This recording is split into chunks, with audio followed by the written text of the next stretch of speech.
Nothing's gonna stop me now.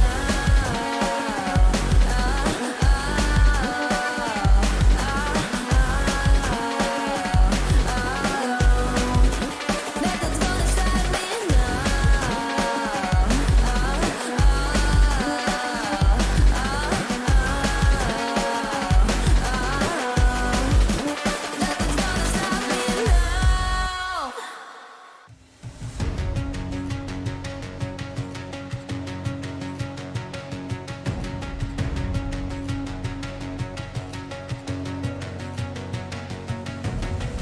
There's something in his eyes. There's a storm within, but it's written in the skies.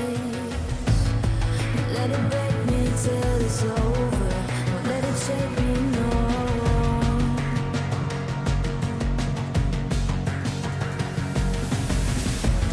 Won't let it make me go under.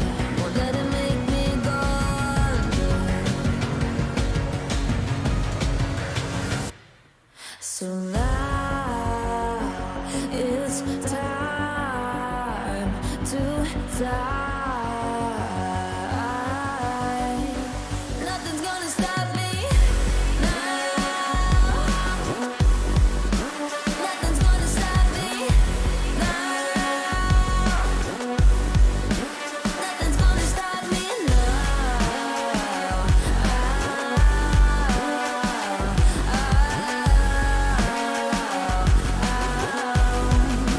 Nothing's gonna stop me. No one will ever get left behind. A million more before I've tried. Won't let it break me till it's over. Won't let it shake me, no.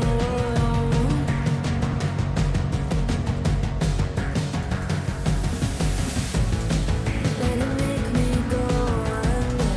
Let it make me go under.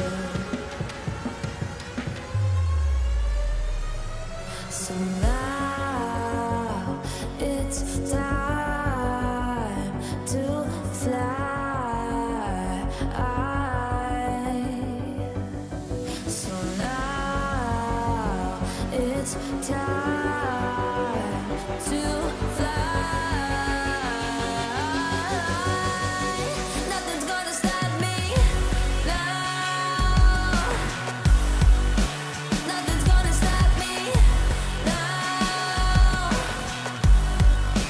Nothing's gonna stop me now. Nothing's gonna stop me now. Nothing's gonna stop me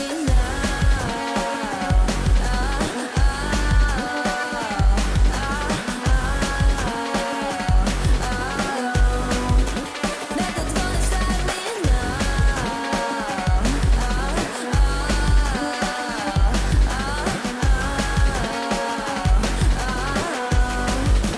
Nothing's gonna stop me now.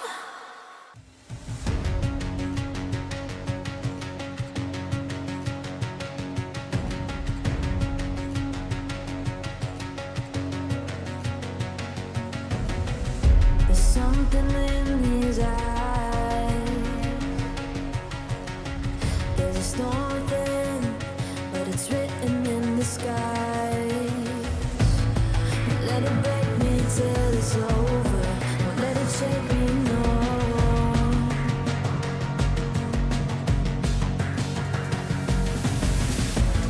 Won't let it make me go under. Won't let it make me go under. So now it's time to fly. Nothing's gonna stop me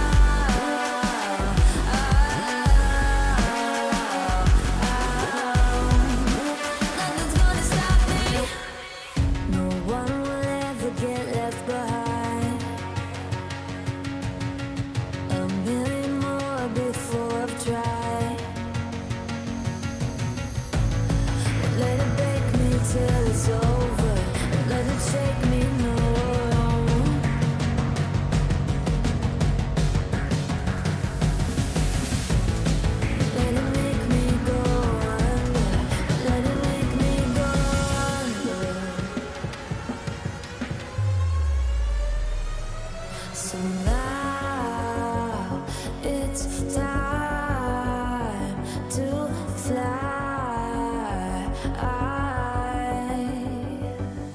So now it's time to fly. Nothing's gonna stop me now. Nothing's gonna stop me now. Nothing's gonna stop me now. Nothing's gonna stop me now. Nothing's gonna stop me now.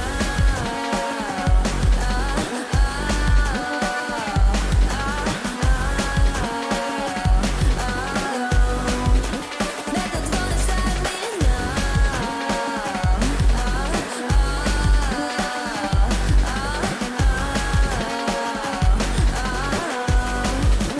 Nothing's gonna stop me now.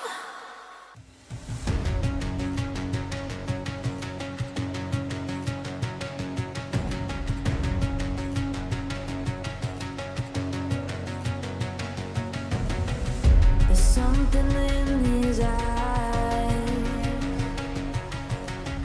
There's a storm within, but it's written in the sky. Let it break me till it's over. Won't let it shake me, no.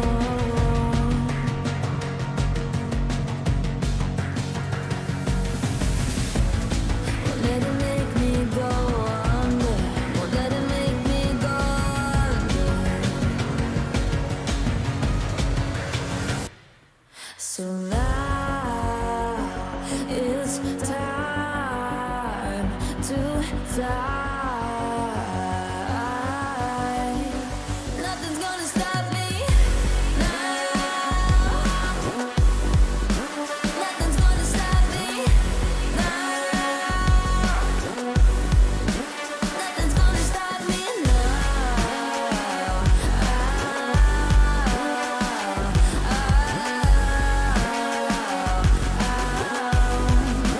Nothing's gonna stop me. No one will ever get left behind. A million more before I've tried. Won't let it break me till it's over. Won't let it shake me, no.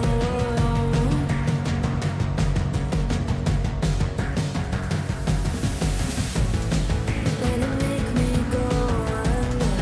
Let it make me go under. So now it's time to fly. So now it's time to fly. Nothing's gonna stop me now. Nothing's gonna stop me now. Nothing's gonna stop me now. Nothing's gonna stop me now. Nothing's gonna stop me now.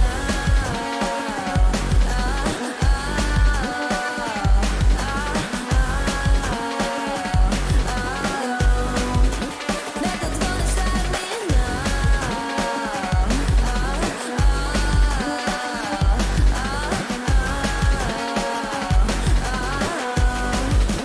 Nothing's gonna stop me now.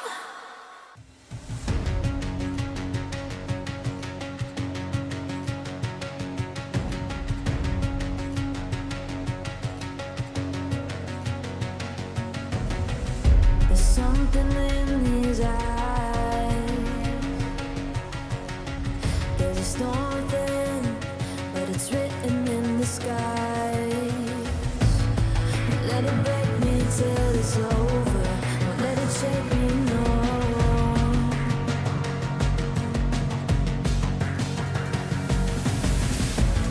Won't let it make me go under.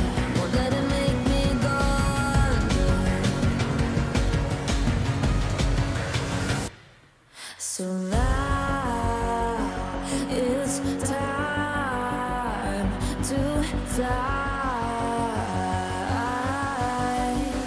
Nothing's gonna stop me now.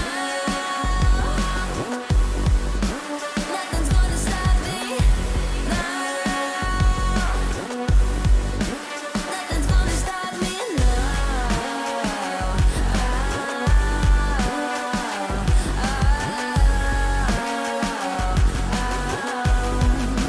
Nothing's gonna stop me. No one will ever get left behind. A million more before I've tried. Let it break me till it's over. Let it shake me, no.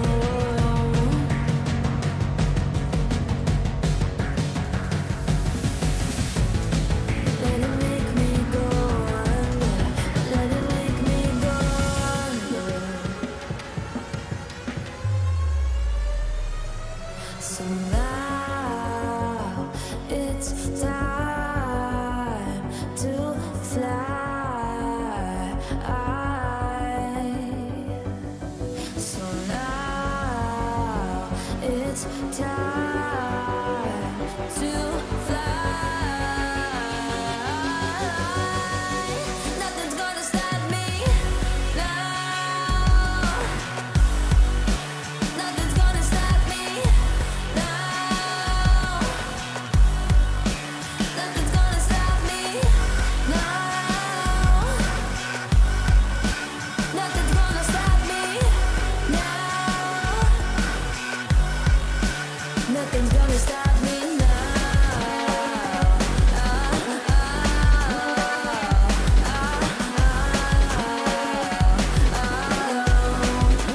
Nothing's gonna stop me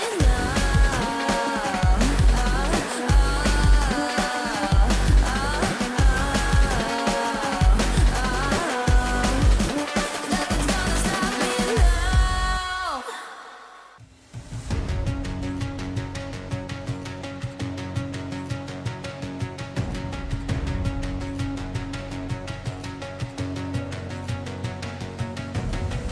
There's something in his eyes. There's a storm within, but it's written in the sky. Let it break me till it's over. Don't let it shake me, no.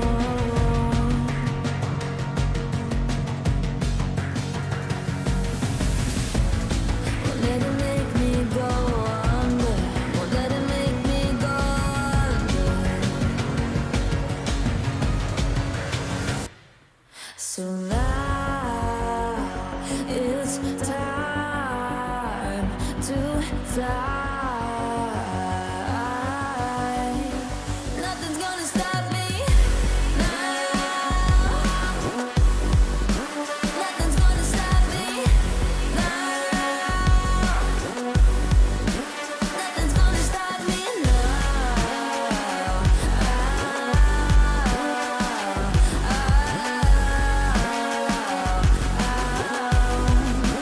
Nothing's gonna stop me. No one will ever get left behind.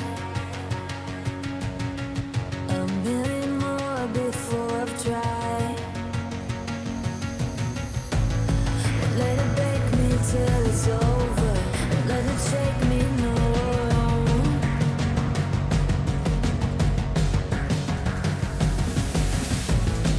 Let it make me go under. Let it make me go under. So now it's time to fly.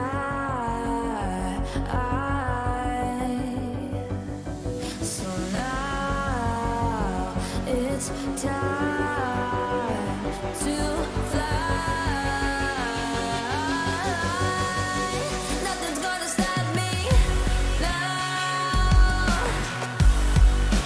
Nothing's gonna stop me now.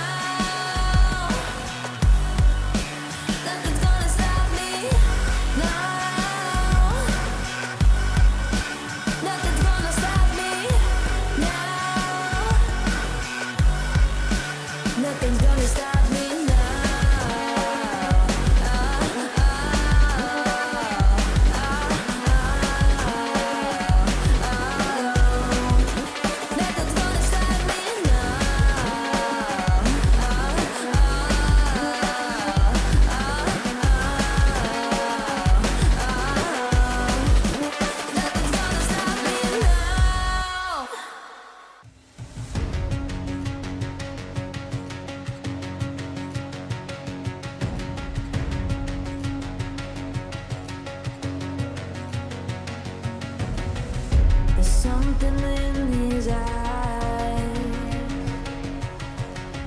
There's a storm within, but it's written in the sky. Let it break me till it's over.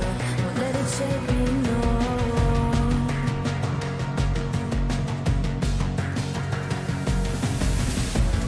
Won't let it make me go under.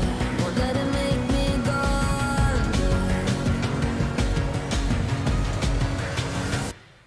So now it's time to fly. Nothing's gonna stop me now. Nothing's gonna stop me now. Nothing's gonna stop me now.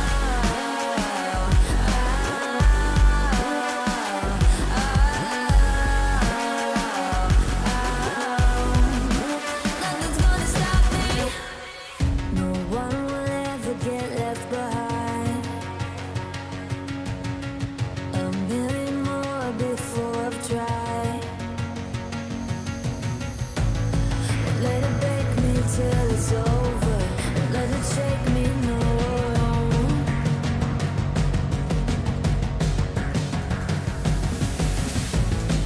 Let it make me go under. Let it make me go under. So now it's time to fly. So now it's time to fly. Nothing's gonna stop me now. Nothing's gonna stop me now. Nothing's gonna stop me now. Nothing's gonna stop me now. Nothing's gonna stop me now.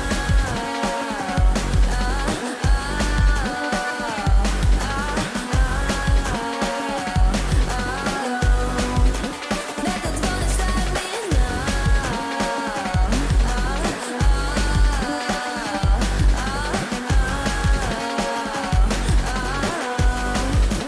Nothing's gonna stop me now.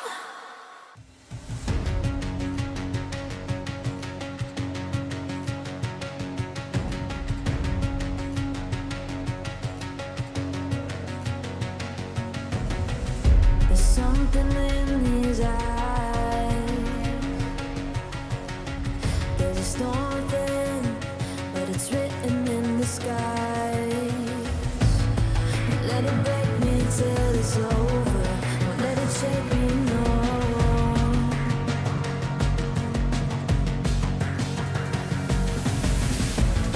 Won't let it make me go under. Won't let it make me go under.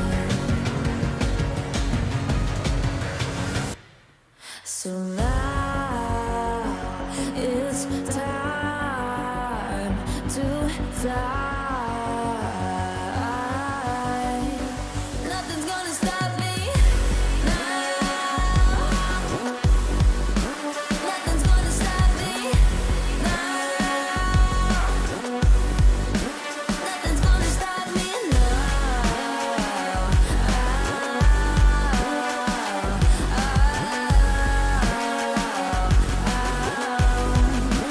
Nothing's gonna stop me. No one will ever get left behind. A million more before I've tried. Won't let it break me till it's over. Won't let it shake me, no.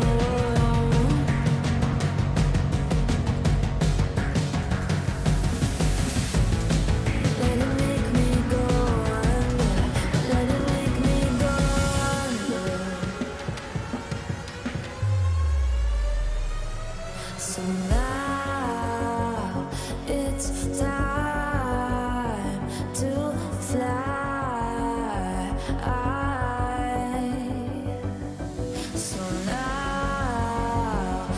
it's time to fly. Nothing's gonna stop me now.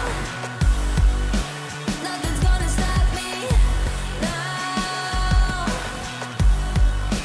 Nothing's gonna stop me now. Nothing's gonna stop me now. Nothing's gonna stop me now.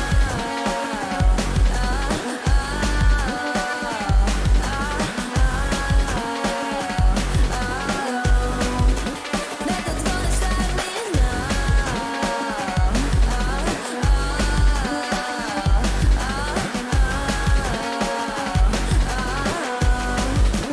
Nothing's gonna stop me now.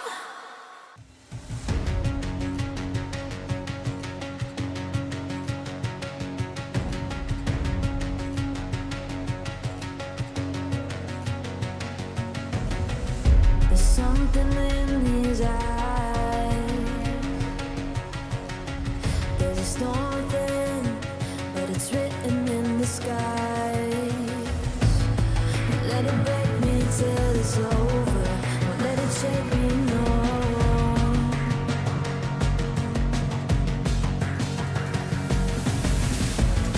Won't let it make me go under. Won't let it make me go under. So now it's time to fly. Nothing's gonna stop me now. Nothing's gonna stop me now.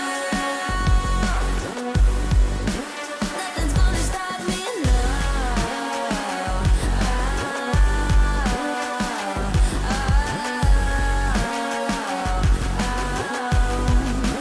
Nothing's gonna stop me. No one will ever get left behind. A million more before I've tried. Won't let it break me till it's over.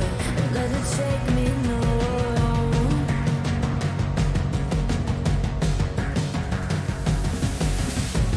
Won't let it make me go under. Won't let it make me go under. So now it's time to fly. So now it's time to fly. Nothing's gonna stop me now. Nothing's gonna stop me now. Nothing's gonna stop me now. Nothing's gonna stop me now. Nothing's gonna stop me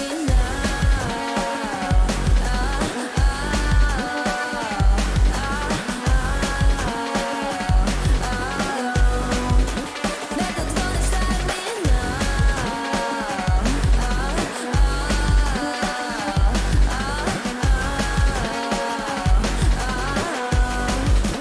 Nothing's gonna stop me now.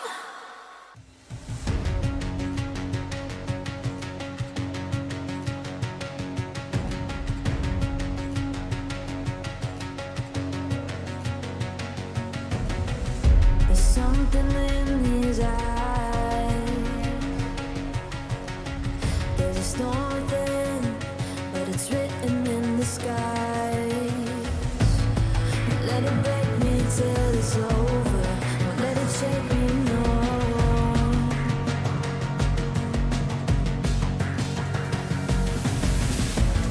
Won't let it make me go under. Won't let it make me go under.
So now it's time to fly.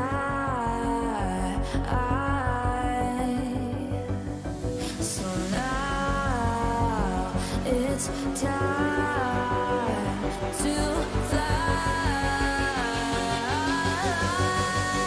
Nothing's gonna stop me now. Nothing's gonna stop me now. Nothing's gonna stop me now. Nothing's gonna stop me now. That they are one of the rising teams, posing a threat to the big names. Not to forget, from a disappointing performance on day 2, Ego Esport of Vietnam soared high on day 3, catching up to the top teams. With only 3 days of the group stage remaining, will EVO's Phoenix continue to rule the world of Free Fire as the fabled Icarus? Or will the region of Indonesia and MCPS pose a big enough challenge to threaten the throne? Who will ascend? Who will crumble? And who will qualify for the FFSI 2023 Grand Finals?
Know that they fly, know that they ride or die. I keep boys by my side, CJ Ike, now I gotta roll with ice. No rush, go on, move dumb. Push and go on, move dumb. Peace and love turn to peace and gloves. Now you gotta do a run up. Generations caught up, look how things will switch. People there quick, now they wanna move out the bits. Boy wanna drove to bitch, nah. Unless you heard it from me, and you ain't heard it from me. Got it from me, all that energy extra. They always see me with the hitters. Job, leaving them beanies alone. Me, with a squeeze, I get no feelings involved. Job, leaving them beanies alone. Me, with a squeeze. I'm getting high.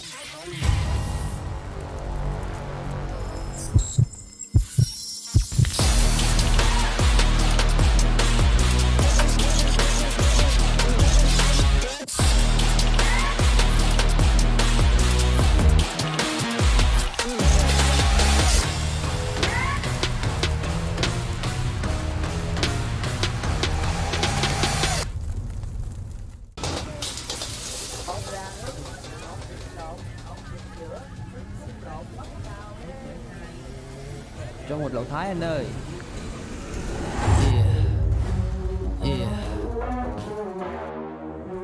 Play games.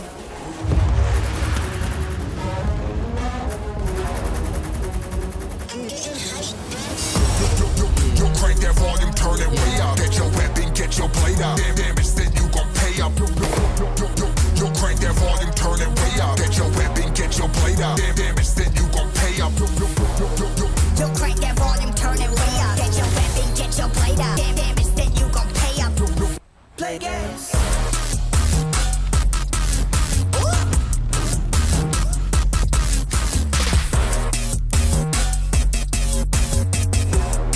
Yo, crank that volume, turn it way up, way up.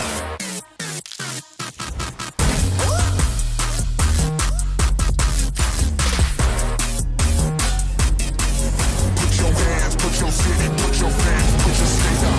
Play games.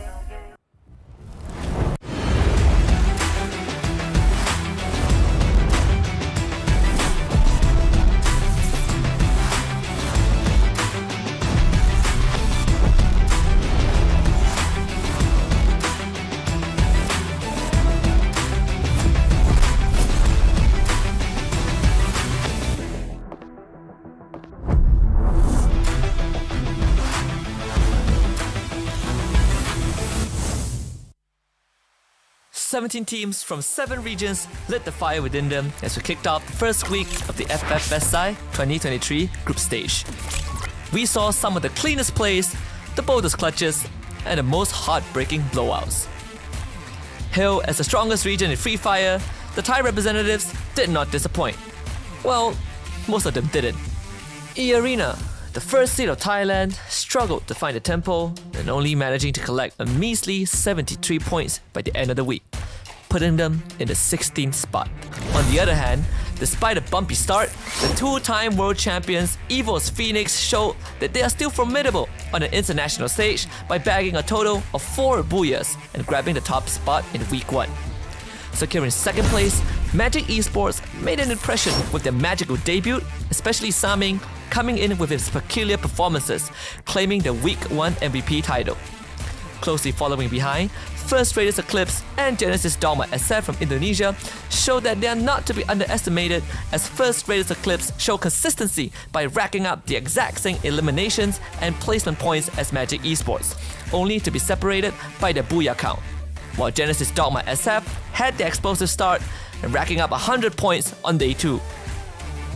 Another noteworthy moment from week 1 would be the 2 vs 4 clutch play from MCPS representative Expand, stealing away the booyah from Genesis Dogma SF on the very same day and proving that they are one of the rising teams, posing a threat to the big names. Not to forget, from a disappointing performance on day 2, Ego Esport of Vietnam soared high on day 3, catching up to the top teams. With only 3 days of the group stage remaining, will EVO's Phoenix continue to rule the world of Free Fire as the fabled Icarus? Or will the region of Indonesia and MCPS pose a big enough challenge to threaten the throne? Who will ascend? Who will crumble? And who will qualify for the FFSI 2023 Grand Finals?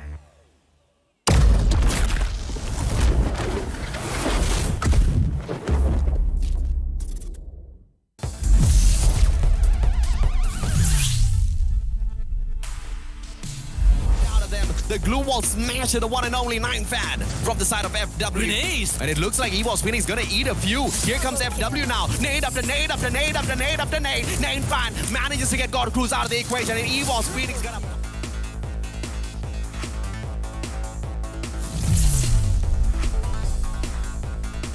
Dogma already with a single elimination, also looking for Donbu. If they can snuff out MGE early, this is really gonna down the spirits of Magic.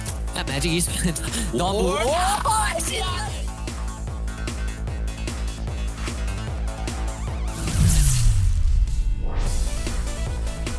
Pulled out. That's gonna back him up for a little bit as he patches himself right back up. North, on the other hand, would back up.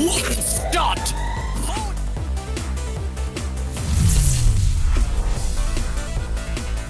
Traded back by by Donbu. FR coming in to try and help out. Wasana is there with his friends as well. We've seen the triple homers before. And a swing from Craven. Getting the exchange and they win. Oh my goodness, FR, what has happened? First rate is the clips. They're breaking through the glue walls. They're trying to run down the rest of Mob Team. Lozzy taking out Ambon as well. It's only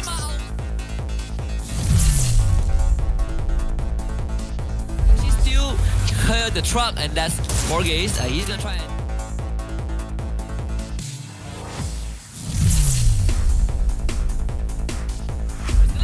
Bloody goes down, Souza gets traded back, but FR, there are 2 members left. From the roof, North gets yanked by the end. Throw the nade! The ice grenade, just a bit out of range. Taco is back up. North's gonna drop down from the roof, looking for Rip God, tagging the blue zone. There is an opportunity, but he's running out of time. Bloody on the ground, Gmail coming in. That is super good news as Fast and Roy coming in the nade. Let's go down. Borges dropping low. Roy on the left side. They're gonna get a big flank. The clutch is Too Fast doing it big time. Too Fast doesn't notice. Too Fast, Groza, Borges does manage to drop his health right back up.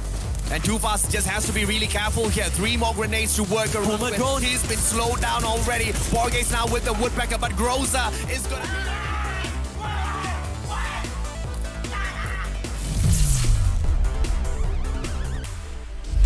Might be able to steal that away. Get High now with support of Jonah from so far. Might have a chance against GD. Get High still has a lot of that health to work with. Even at the bonfire, just swapping these doorways. He is middle and finally downstairs. Grenade launcher. Get out! Oh, it's like baby. I also.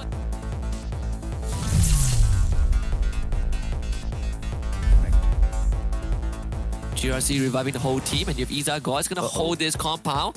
1v1 against 18 Deer. Raz is joining very fast. Iza God drops the glue wall, double glue wall, blocking the line of sight, but he's still getting pressured. Back up provided from behind. 18 Deer, they really want to try and break through this glue wall, and they will do it. But Iza God, you have suppressive fire from 2E from behind. Iza God now turns the corner. Tries to go for the challenge, but it might be a bad choice. And again, Raz gets taken out. Iza God taking advantage of the reload. Backup coming through for GRC. Iza God still alive. This guy is taking it to the next level. 18 Deer looks for him. Iza God. Pico gets the second drop. Fire. Can he close it out? Darklove shows up. Fire can't get the job done. The time turner protecting Iza God. GRC, they fall flat. Kill.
It's that time of the week again, and you know what that means. Free Fire SEA Invitational 2023 kicking off the second and final week of the group stage. And as always, you are here on set with me. My name is Husky, as I'm going to show on the screen right now. Boom! Here I am. Alongside me is the Mustachio AJ. 3 more days of group stage, and by the end of this week, we will find out which top 12 makes it to the grand finals. Absolutely right. And of course, we do have not 6 but only 5 teams who might not be able to make it. Unfortunately for Team Legacy, they were not able to join us. So from 18, we dropped down to 17. But in the final 3 days, we look for the top 12 creme de la creme teams who will be giving us the best of Free Fire action, the best of the best in SEA through 3 days of battle. I mean, what more can we ask for? Not only do we get a group stage, but a 3-day grand finals. Yeah, we have passed through the halfway point, right? Yeah. We went through a very exciting week 1. You know, we've seen some teams absolutely rise to the top. We saw some teams fall flat,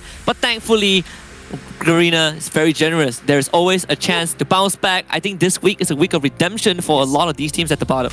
At least I hope it is a week of redemption. If the unfortunate run continues for some of them, I mean, as a matter of fact, we will see 4 out of the 5 bottom teams in performance in here today through all of these maps, right? We start things off as usual at Bermuda, head on into Purgatory for Game 2. Game 3 is Alpine, followed by Nexterra in Game 4. We hit the reset for Bermuda. That's the only map that will be played twice, unless, of course, the randomizer would like to bring us to Bermuda for the 3rd time in a day, which has not happened so far. So I'm actually putting my money on Bermuda being game number 6. Yeah, I have your back. I also want Bermuda because we've seen all the other maps play in Game 6, but not Bermuda yet. Hopefully today is the day. But we also need to remind all of you guys, especially those who are tuning in for the first time, the teams that are playing today. For Group A, you have EVO's Phoenix, a 2-time world champion. You have Team Flash, Farang, Alpha, and LGDS. And obviously in this group, EVO's Phoenix are at the top right now, number 1 spot, undisputed best team in the region currently, but you also have Alpha and LGDS who have been showing up pretty well if you compare it to the past performances. Absolutely, but of course none can deny the fact that EVO's Phoenix is the only top dog within this group. The rest of the 4 teams are actually towards the bottom of the leaderboard, with LGDS having the best performance out of them in the bottom. They are currently in the 12th spot. Let's take a look at Group B as well, led by First Raiders Eclipse, even on the leaderboard as they hold on to the 3rd place. Morph team from Indonesia, E-Arena, the Thai team that has been struggling for quite a little bit, down in the 16th spot, followed by FWP Esports as well as Wastu Mundo. Quite a lot of stragglers here as well.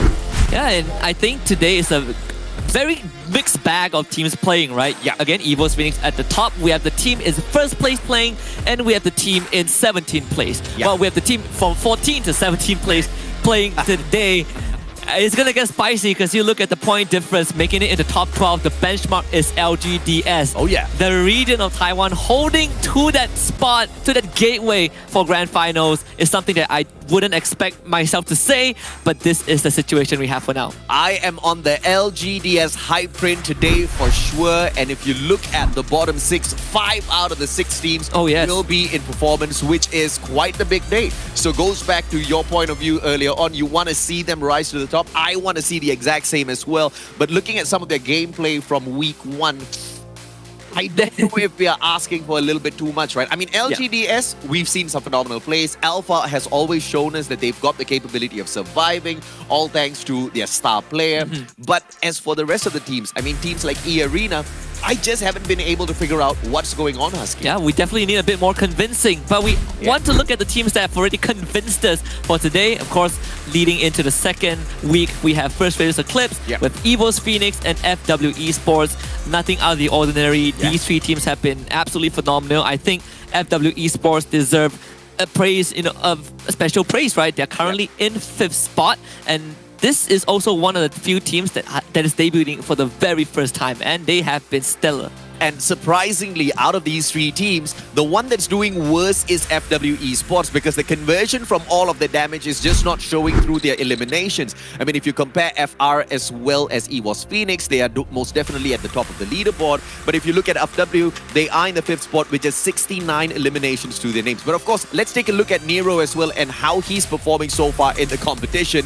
Super high damage, and you've got the eliminations to back that up as well. Yeah, but the only thing that I think PE Esports are worried is that They got off to a very good start on day one. I believe the first official booyah of FFSI was taken by PE Esports, but they kind of went quiet on the second day of the group stage. They're currently in 11th spot, so a lot of work needs to be done.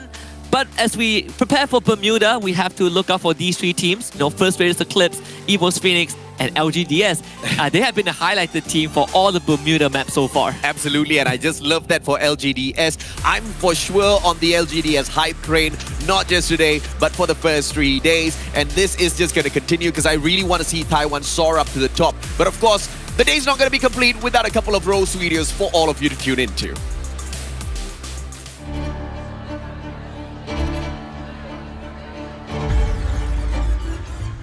Team mình cần phải chủ động và mạnh dạn hơn trong các pha chạm tranh, và team mình sẽ luyện tập nhiều hơn để làm được điều đó.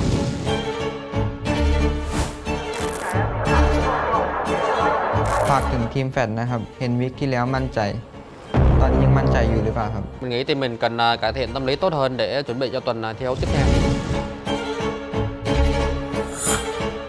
วิกที่ผ่านมาผมคิดว่าทีมผมทำได้ดีอยู่แล้วครับแล้ววิกต่อไปผมมีแผนที่จะทำให้ดีกว่าเดิมครับ Một vài lời muốn gửi tới tuyển thủ Nốt là kỹ năng của bạn thật tuyệt và hy vọng rằng chúng ta sẽ gặp nhau và đối đầu ở tuần tiếp theo. Checking it down a little bit because Team Flash are in danger. The Radiant World Champ is coming through. Yanbin is dropping low. Doesn't have much help left, and Team Flash are out. ทีมแฟด Why you so easy?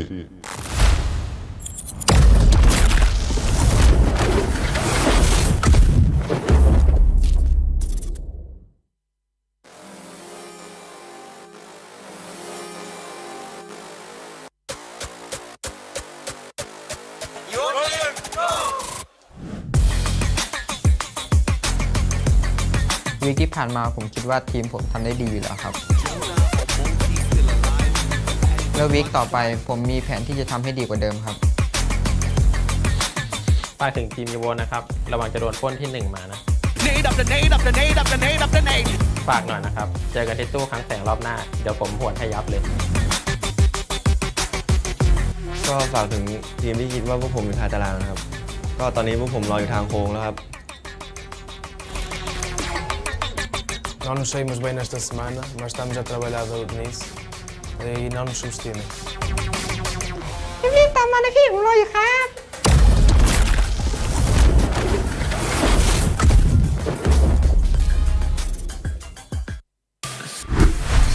Oh God! What can I say?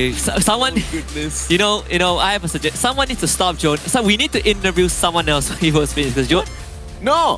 I think it's We don't need to stop Jonah. We need to get Jonah to give everybody else coaching on how to trash talk. so there is this whole story arc in the very first. Why are you Rose so video. easy? Before that, so we first of all, I think he really doesn't like the Team Flash. Team Flash was like, we beat you before, and then we cut to Jonah, and Jonah was like, yeah, well, you were confident last week. What about now? And then Team Flash was like, see you next week. They just did a double take so fast. That was absolutely funny. Oh my lord. Okay, as we kick off week number 2, of course, we're going to start things off. Group A going up against Group B. Group C is going to be taking a break today. They will be in action tomorrow. Question is going to be for today, if or not some of these bottom stragglers can continue to climb up the leaderboard. For sure, they will be able to a certain degree because you do not have 6 teams through the 17 playing in here. So there will be a little bit of movement, but the movement needs to be substantial enough so that when we do see the presence of Group C, they don't get overtaken a little bit too easily. And of course, we are talking about teams like E-Arena, we're talking about teams like Vasco Mundo, and by the way, to Protete, we don't think they're at the bottom. We can see the leaderboard. So unfortunately, we know they're at the bottom. Hope the winds will change. That's what Potato said. I don't know, man. You can blow the other way at the wind. You can fart in its face. Something needs to do here for E-Arena to continue to climb up, and they drop into Graveyard. It does not look like the good sign that the team needs. It is a good sign there's no one else there. And so far, there is no one else at Graveyard. LGDS heading over to Shipyard. That is their common drop spot. Nothing out of the ordinary so far. I think one of the few things we notice when it comes to between Group A and Group B is that how these drop spots are influenced, right? There's lesser early action because the teams, they really respect each other, and that is why when we talked about Group C last week, Group C was kind of the deal breaker. They love to mess around with the other teams that they go up against. You know, Fire is going to take Sentosa. That is also very common for them. FW going all the way to the east side. So we are expecting a very slow start.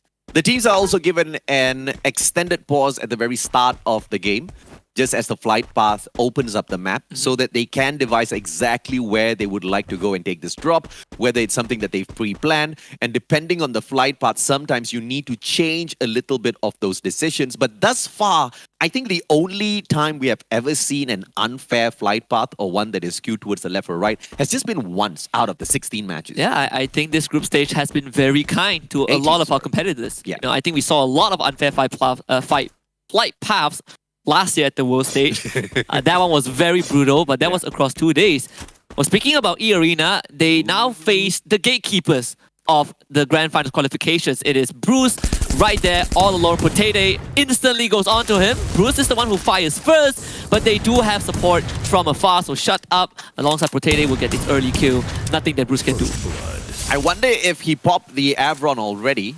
Does give you the information on players within 50 meters radius, but it seems like that might have just been the case because they are very quickly switching on to the left-hand side. Gets caught in the crosshairs of Limit. And that AC-80 will do its damage through the glue walls. These bullets will not penetrate, but the moment that glue wall does go down, Limit is going to be able to put a quick roll down on the ground. Eliminated as well. And quick campfire. Let's see how long he survives this, but Protete already cutting from the right-hand side. This looks like it's all going to be over. Over for 3 members of LGDS for sure. One last member was able to sneak away, so they still have someone on the team that can bring them back. But Harold very, very unlucky, you know, trying to find a way for him to use that launchpad to get out, but took a bit too long to align himself in that general direction.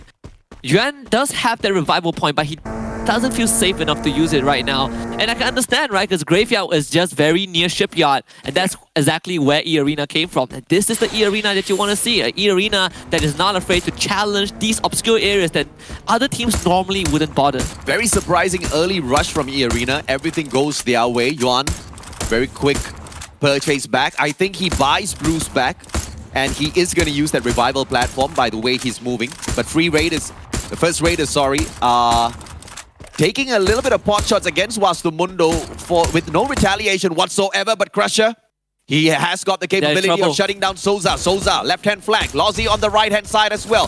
Crusher with an opportunity, but Wastumundo already with Luca out of the equation. Can they survive the onslaught of the first Raiders? Oh, this is going to be a very tough one. Like, Crusher has to go very big. He has to be able to take out Souza without losing any of his teammates who are getting pelted. You can see all the glue walls are expanded, and this early on, if you're using this much glue wall, you better get something out of it. Crusher getting the first knock onto Lozzy, looking for some confirm. They had their grenade launcher, but Crusher just not landing the shots. No chip damage at all. And FR, they managed a decent recovery. The whole team is back up. They're ready for this final push. Homer drone onto Crusher. He's going to lose that glue wall and his life. Nunes gets knocked down. Blazer 10 left all alone against the entire force of First Raiders Eclipse. And another start for Wastumundo that just looked absolutely devastating.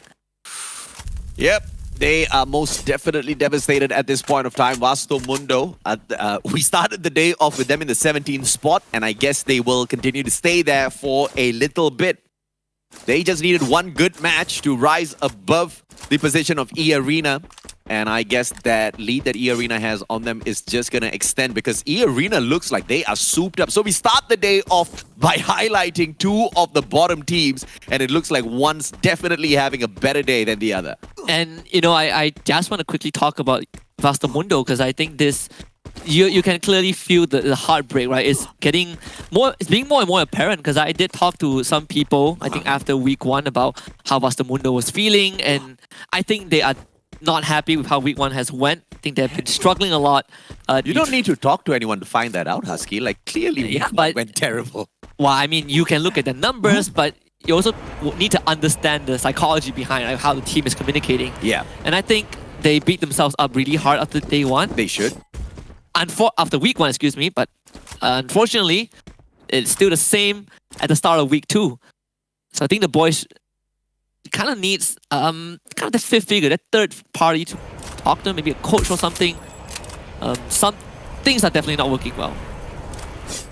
Unfortunately, just nothing's going their way, right? And when you just thought that Luca would just be that MVP to rise above all of the other teams, in fact, even in some solo engagements, the guy is the first one to get taken down in some of these major engagements, which obviously does not do Vasto Mundo a lot of favors whatsoever.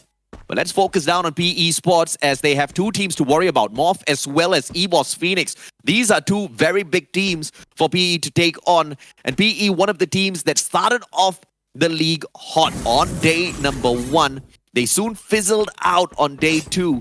This seems to be something that PE just needs to fix. And this is the best time, the best map to get that done. EBOS Phoenix obviously is not going to be moving anywhere from their position. They do have a revival point. The circle hunts them down as well. But a drone's going to fish out the position of the PE Esports players. PE Esports is kind of like GRC Aphrodite, right? Off to a good start on day 1, and day 2 you kind of disappear into the wind. Very congested circle this early on, 7 minutes into the game. I noticed that Farang is playing it safe on the southern side. In normal situations, I'll be like, okay, that's kind of how Farang approaches things in the beginning. They do play slow, but I feel like you need to ramp things up a bit more because they were in the 15th spot at the start of the day. You gotta get those points. It's very, very important. E-Arena now will have to face off against First Raiders. I agree and disagree as well with the Farang assessment because they already are very low in confidence, Husky. If they jump into a couple of these fights and they get wiped out all over again, they're going to start off week 1 on a very, very wrong note. Staying safe, maybe getting into the top 5 just purely through survival might just be able to do that for them. And Shut Up just steps up with a Mag 7, knocking down North. A good nade will be pushed on by Souza, but the glue wall just bounces that away. Orgus very smartly defends himself. And First Raiders, without North, will have to find a way around E-Arena, who have just all of a sudden become one of the more aggressive teams within this setup of Group A versus B. Shut Up will be able to back away. First Raiders all blocking away this one small corridor. A couple of nades can do them in. So this is a very sticky situation that First Raiders are putting themselves in. And Shut Up steps up once again. First Raiders Eclipse are getting suffocated by E-Arena right now with 2 members down. Souza being the third. Shut Up is doing everything on his own. And Darko is the last man standing. Not for long. Shut Up! The 1 versus 4. This guy is finally awakened. I waited 1 full week for this. This guy. E-Arena, they are coming online. He used 3 different weapons to snuff out 3 different players back to back to back. Can we talk about that? AC-80 in play. He also had the RGS, switches out to the M1014. What gun is he not great at? He was just dancing circles around the First Raiders Eclipse. And unbelievably, E-Arena leads the pack with the most number of eliminations. Can we once again stress that this team was in the 16th spot and the only team doing worse than them is actually Vasto Mundo? My oh my, what a huge difference. And I also want to stress that last time these two teams met, E-Arena has a super high average win rate when it comes to a full team skirmish against First Raiders Eclipse. We didn't get to see that on week 1, and now we are seeing E-Arena at their best. And hopefully this is what Potato has been alluring to, right? The changes of wins, the changes of how they approach the game, the aggression that we've been really wanting to see, we've been desperate to see from them, but didn't work out on week 1. So far with these 7 kills, I think the wins definitely blow in their favor. I don't want to take away anything from that victory of E-Arena over First Raiders, but I have to say, the way the First Raiders were taking that fight just seemed to be a little bit off. Usually they are so much more aggressive. They play a little bit more spread apart with the game of information, but this time around they were just clumping and stacking on each other, wishing and hoping someone else steps up to the ground and picks up that fight on their behalf.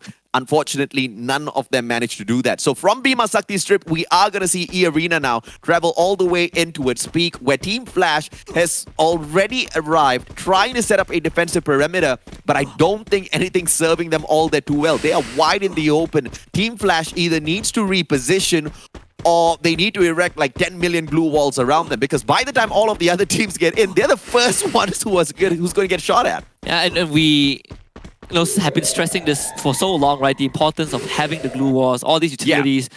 We also kind of saw the downside if you use it early on. LGDS against Farang, another important fight because, like I said, Farang need these points. You know, you talked about how Farang, they need to play safe because they're not confident in those gunfights. But I believe LGDS is a team that Farang can take on in normal circumstances. And Farang, they're completely dodging this conflict. Gonna take that east side out. So, well, LGDS, they're not gonna get anything. I am already noticing a huge difference in the movement speed of Team Farang. They are on point this time round. I mean, if you looked at their movement from last week, they just looked like, unfortunately, slots just crawling around the battlefield. Today, they look a little bit more proper. They've got that information earlier on already, and they back away from the fight. Nobody's going to engage them just yet. They want that final circle. But in the meantime, it's going to be EVOS Phoenix finally taking on PE Sports. Don't cry. Fires right back. Nero on the ground, though. And Hua Ang gets God Cruz from afar. Susanna steals the kill away. Team Morph wants to stuff their noses into this as well. Yeah, and EVOS Phoenix, God Cruz, an absolute madman, runs into 3 people. Susanna again. And Susanna just stealing all these kills away. One more team, they have a second squad they need to worry about is LGDS. That is the closest threat. But Susanna, he took down Hong An as well from afar. I mean, Morph team, they just want to blow out 3 teams at once. But Farang also arrives at the scene. This could be a big haul if Farang can take out EVOS Phoenix. Whatever Susanna had, I want some of that. The guy is on fire, but Farang now, unfortunately, has to take this fight. And it is up against the #1 seeded team within the league, EVOS Phoenix, already with the Mag 7 spots. What? And unfortunately for Aleph, he gets taken down instantaneously. Roro from afar manages to get a knock. Jonah down on the ground as well. Team LGDS out for the count. Jonah almost taken out already. And already is the final guy to survive this and help him back up onto his feet. But unfortunately for him, New K shows up and puts the end to EVOS Phoenix. Farang survives that. Holy cow, already almost wiped the entirety of Farang all on his own. Can we just say how good they are? Through the glue wall, Limit was able to get some damage in onto Alpha, but E-Arena are also suffering right now. Shut up on the ground, Limit getting pincered by both Alpha and Team Flash. Things are heating up. E-Arena out in 7. We are going to speed up the rest of the round, AJ. Rip God rips away that kill from Team Alpha. Alpha doing phenomenally well. And just like what we asked, all of these teams straggling at the bottom are making their way up to the top. Some phenomenal fights out there. And now this is just some flashbacks from week #1 FW taking on PE Sports in the only solid defensive position here. The winners are going to walk away with the booyah. Yeah, Jembao tried to get on the launch pad. Don't step on there, Farang. You just saw your teammates get his head blown off. It will bring Jembao back up, but they are also tanking a bit of that blue zone. Might be forced straight into FW. Alpha shows up. Oh, this is going to be the final war zone. Remind on the roof. They want to get rid of PE Sports. This could be a good vantage point for them to take control of. All the glue walls being thrown up by PE Sports. Gatao actually takes up Punjay of all people. Desira with UK down. PE left with 1 member. Is Fong Ang against the rest of the wall. Has to deal with Farang. Got to deal with Alpha. Too many teams for them to take out. And PE Sports are out. FW down at the bottom, just listening to everything that's going on, and they do not want to interfere just yet. They don't want to give up the beautiful defensive position that they've got. And look at all of that good time used, just barricading all of these walls. A couple of grenades, though, can just drop a couple of the FW players, and the circle moves far, far away. But of course, they've played this perfectly. Now, Alpha needs to move, FW needs to move. Farang definitely needs to get out of there, but they're all waiting for the circle to start moving first. This is going to be crunch time because Alpha, they're desperately trying to clear out Team Flash just so they won't get interrupted when they go for the rotation. Bloody! But even Prozal somehow avoids the final shot. Team Flash, you can see the ideology, right? They are just barricading themselves using the terrain and the glue wall so that they won't get taken out. And now Alpha have a big problem. It's Farang and FW.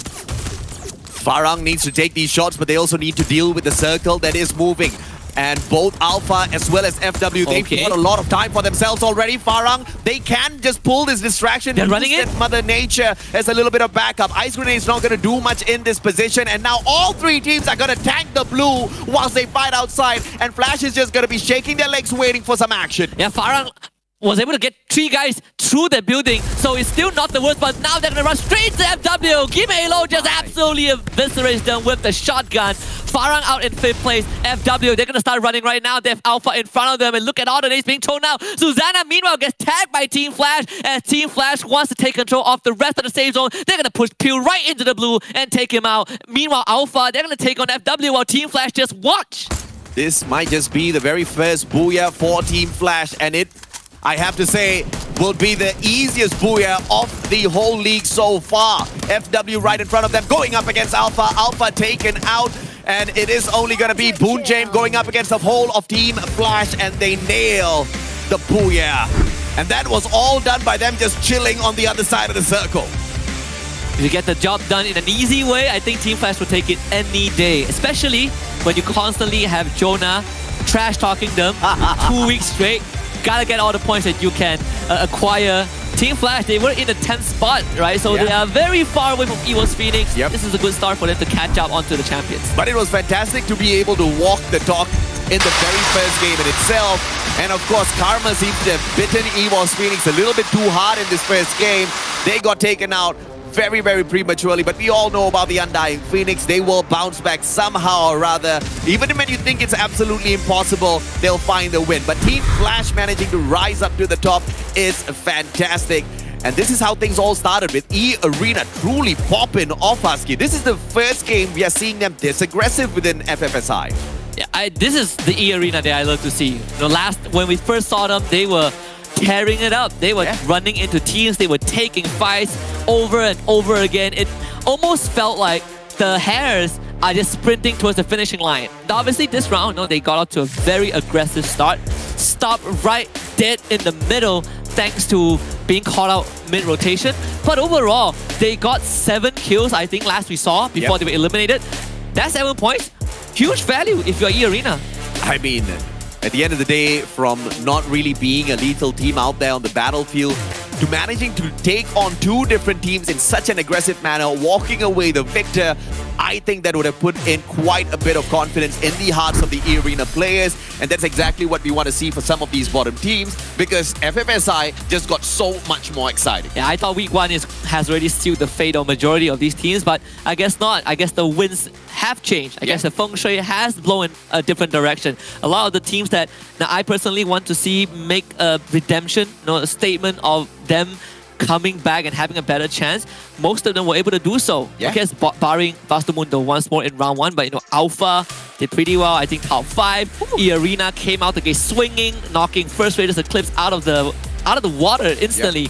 Farang also making it quite far, even taking out EVO's Phoenix. So all these teams have really reflected on that week 1 performance. In fact, Farang and the way they were moving out there on the battlefield just seemed so much more tighter than what it was last week. Last week was just a point of me just sitting down here confused, wondering exactly what Farang's game plan was, right? But today, you see it very clearly. Play the game of survival, and if you really get pushed in a corner, take those fights. And what great fights they did manage to take. Even going up against EVO's Phoenix, they didn't get snuffed out, although already was doing quite a number on them. Yeah, Team Flash is the team that got the booyah finally after so long, and you can see that they have not as much kills as you would like because they did play that very safe approach, but 7 kills and a booyah. That's 19 points for Team Flash, and they're going to be really happy about this, of course with Bloody being the MVP, but RipGod is also the hidden support with 4 eliminations for himself. And overall, it's something that you always admire when you look at Team Flash play, a calculated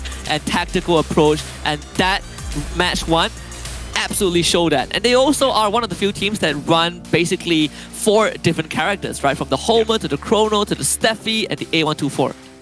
It's a very interesting setup coming through because the Chrono does manage to give them a little bit of backup only in these super sticky situations where those glue walls are not going to come in handy. And this is something that actually puts Team Flash on another level defensively.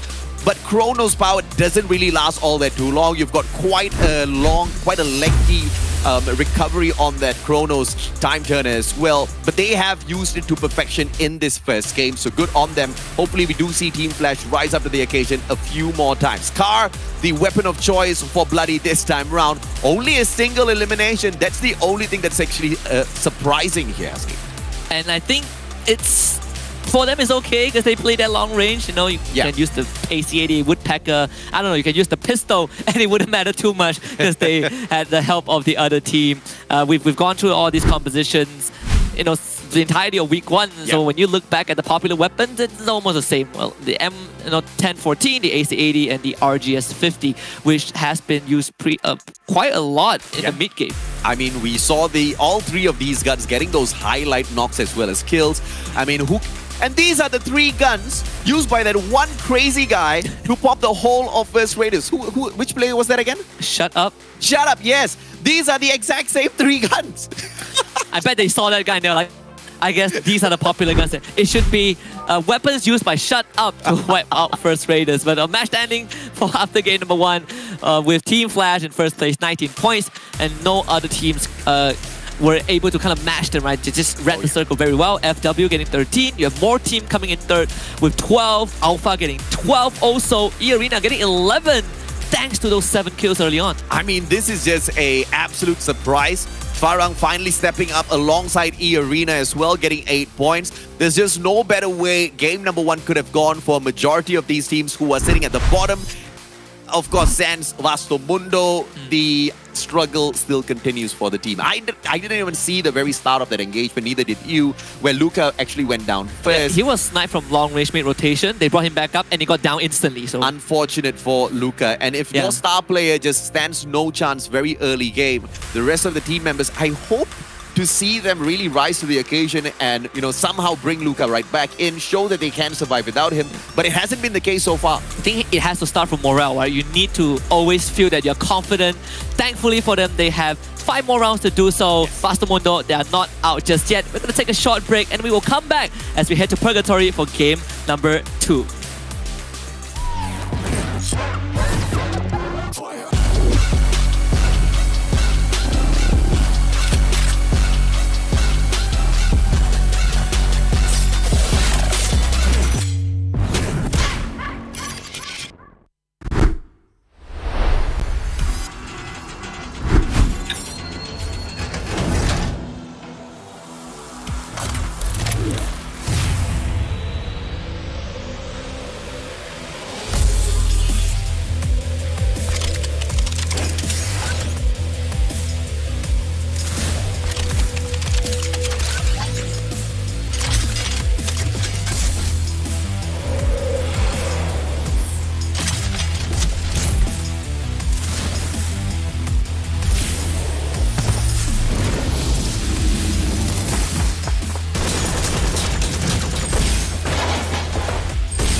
Something in his eyes.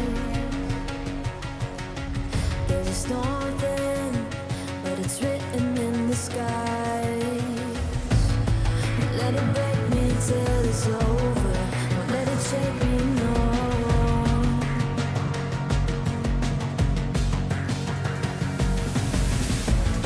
Won't let it make me go under. Won't let it make me go under. So now it's time to fly.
So now it's time to fly. So now it's time to fly. Nothing's gonna stop me now. Nothing's gonna stop me now. Nothing's gonna stop me now. Nothing's gonna stop me now. Nothing's gonna stop me now.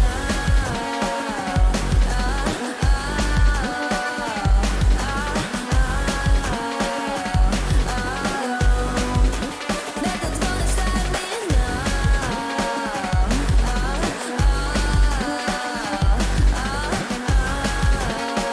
Nothing's gonna stop me now.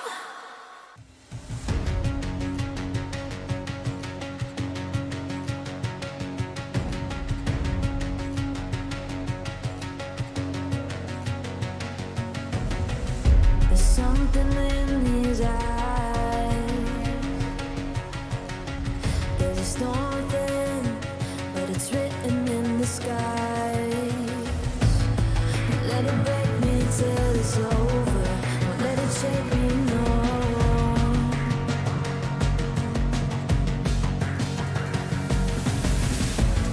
Won't let it make me go under.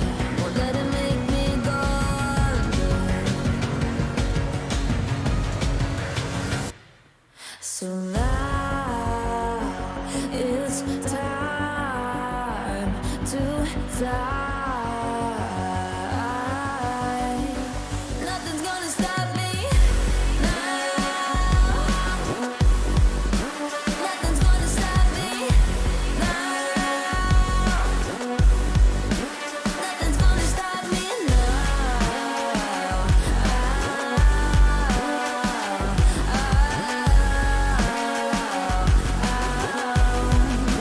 Nothing's gonna stop me. No one will ever get left behind. A million more before I've tried. Won't let it break me till it's over. Won't let it shake me, no.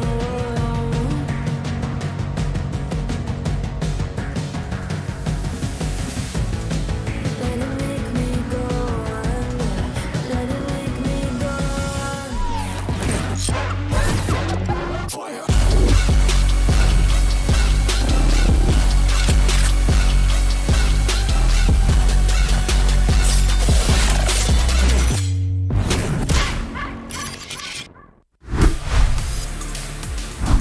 Survivors, welcome back. This is the Fire SEA Invitationals, and match number 1 has just concluded with Team Flash bagging their very first booyah. And it looks like it's not going to be their final one, because we did see in the very first video of the day where EVOS Phoenix was just taking a couple of jabs at them through Jonah, and Team Flash said today is the day where they will arrive. And have they arrived? My name is AJ, I'm the Mustacho down here with Husky. We are your casters for the day. Husky, what are your thoughts on Team Flash really walking the talk, man? They are just delivering what EVOS Phoenix asked of them, right? EVOS Phoenix, not EVOS Phoenix. I have to make it clear first. It's just Jonah asking them to hurry up. Well, they picked up the pace a little bit, but they gotta keep running because they got one booyah, but they need a lot more to catch up to EVOS Phoenix. Maybe Purgatory is the map that they can repeat it again, but Purgatory is also a map where EVOS Phoenix have high top 3 rates on, alongside First Raiders Eclipse and FW Esports. Teams to look out for, like you said, are these 3 that are up on the board. But once again, we are going to be bringing our sights over to the teams that are struggling as well, especially in the bottom 5. Team Flash, earlier in the day, they were in the 8th spot. With that solid booyah, they should be able to, I believe, catch up with GD. In fact, more than catch up with GD, even take down Morph and replace them in that 6th place. If Team Flash can continue with this trajectory, continuously climbing up the leaderboard is not going to be a problem. But of course, it goes back to the question of consistency. Can they keep it up? And as we head on into Purgatory, the question is all going to lie in maybe a couple of hot drops. This flight path, Husky, super decent, super neat, right down the center from Crossroads all the way to Lumber Mill. And campsite is going to be our high tier loot zone. Yeah, this is one of the more fair flight paths because you get equal access to all 3 islands on this map. I don't count Mo House as an island, in case you're wondering. It's fair enough. Yeah, okay. but this is also a map where Farang actually performed well in our own region, and we also saw that for PE Sports, Hong Ang is out. They are bringing DNP in for this match. So minus swap for PE Sports, I think they're just trying to test out the different dynamics, but we might see that early clash though. Morph Team and PE Sports are heading towards the same direction. I swear, I thought Flash was going to land in Brasilia and get stuck in this 3-way battle between Morph as well as PE, but thankfully that does not happen. But LGDS is not going to be as lucky. I believe there is another team within their vicinity. But we are going to take our attention over to PE first, and UK down on the ground, but not before Don't Cry manages to take Morph's Spew out of the equation as well. A good strike right back coming through from PE Sports, and with UK right back on their feet, we have to switch on over to First Raiders going up against LGDS, who are in the lead. Yeah, First Raiders once more in an early exchange, but First Raiders are winning out. I mean, Roro getting the knockout onto Souza with an uppercut. But unfortunately, it's only Eng left. Grenade launcher in hand. It's not that easy though. Can Eng at least steal a couple kills away? You know, you can't make it hurt. LGDS are out. But guess what, AJ? E-Arena are showing up again. Unfortunately for LGDS, they kind of picked on the wrong team here. PE Sports, it looks like Morph has brought their boy right back in E-Arena. No. They go in for the shutdown, and guess against who? It is the one and only First Raiders all over again, just like you said, Husky. Limit 67 HP left. He circles around and First Raiders get snuffed out all over again. And this time Shut Up didn't even need to do anything. Dude, E-Arena is now the nightmare of First Raiders Eclipse. 2 rounds in a row, they were the one that executed FR. Oh, this must be a rough start if you are a First Raiders Eclipse fan. But LGDS, they've accomplished what Alpha wanted to do. You knock someone down with the fist. So Alpha, you know, run the claw. Time to ask Roro how he did it. I hope and pray this does not motivate them to bring Kla out once again, because we will only know if they get the booyah. after that one good booyah, we've actually seen Team Alpha perform decently well. Decently enough to get into the top 12. So I don't want to see any monkey business. I don't want to see any Muay Thai out there on the battlefield just yet. Maybe once they secure the top 12, then yeah, give us some fun. I mean, if they can do it with the claw, the sky's the limit. Yeah. Anyone can get a booyah. My dream, my wish for any official Free Fire League is that regardless of the result, when you reach the end of the group stage, I want every single team to at least have a booyah. That's quite the big dream. We have like, what, 24 rounds? Yeah. With 17 teams, so it means that we need 17 unique booyahs. Never mind, I take that back. I don't think it's doable. I mean, never say, okay, yeah, it's... Wait, 36 rounds, excuse me, but still, it's a tall task. Maybe it is, like from now on, like it needs to start right here, right now. So Team Flash got the next one is going to be Vasto Mundo, followed by Farah. Followed by... That's it. Everyone else has a booyah. I guess we're not getting any more unique ones today. LGDS, right, there's one more, LGDS. Yeah. There you go. So E-Arena, okay, we're adding the numbers. Flash seems to have secured that one for themselves already, so they're going to rest easy. The challenge is not set for Team Flash, but I want to see some consistency from Flash, right? They have started things off a little slow here, just continuously looting up, not really backing away, but Farang, I have no idea what Alif is doing all alone. Like, I mean, when you go to a foreign country, you have to stick together with your friends, man. And Alif just doesn't get the message. He's going to his friends. Like, eventually, after 3 years. Better than never. Some people never come back. You know? That is true. That is true. Crusher from up top, and he will be able to spot Alpha in a couple of seconds. Let's see what pet he does have on him. Gatal alongside them as well. Dreki's going to be able to spot out any of those players when they use their medkit a little bit later on. But first off, they do need to get into an engagement, and it looks like it is going to happen eventually. Not something that they want to, of course, but they are going to get engaged in a couple of seconds, providing they do step out of this compound. But they're playing super sneaky and defensive right now. Thankfully, it's the game slowed down a little bit, because game one, it really felt like there's not much time to breathe, right? Yeah. Teams are just going at each other's throats. UAV sent out, not really sure where it was, but for Crusher, at least for Vastamundo, they're trying to go on a recon mission. So Crusher, he is basically the only guy sent out, trying to get more info. And I think it's not a bad move. If they see Alpha, then they will have that vantage point. Judging from the circle though, I think Vastamundo will have to eventually move into Alpha. That's the story for the next phase. But for Evo's Phoenix, they have Golf Course, and they are also just taking it slow, Vastamundo is just one of those teams that should never send out a solo player. They should play the way EVOS does, right? Always play that buddy system, always split up into duos, and then push on fourth. Oh. Unless you're God Cruz or Jonah. Jonah especially, who can handle these 1v10 situations and still walk out the winner. They're never going to do that to Moshi. He's always the backup player, the backup superstar, I have to say, who gets the deed done. Yeah. But with Farang hanging around outside of the circle, looks like the Malaysian team's done. I mean, they gotta push it to Evo's Phoenix, right? It's not an easy task. Yeah. Not that they know it's Evo's Phoenix, but once the fight starts, I think they'll are gonna find out soon. They'll find out very, very soon.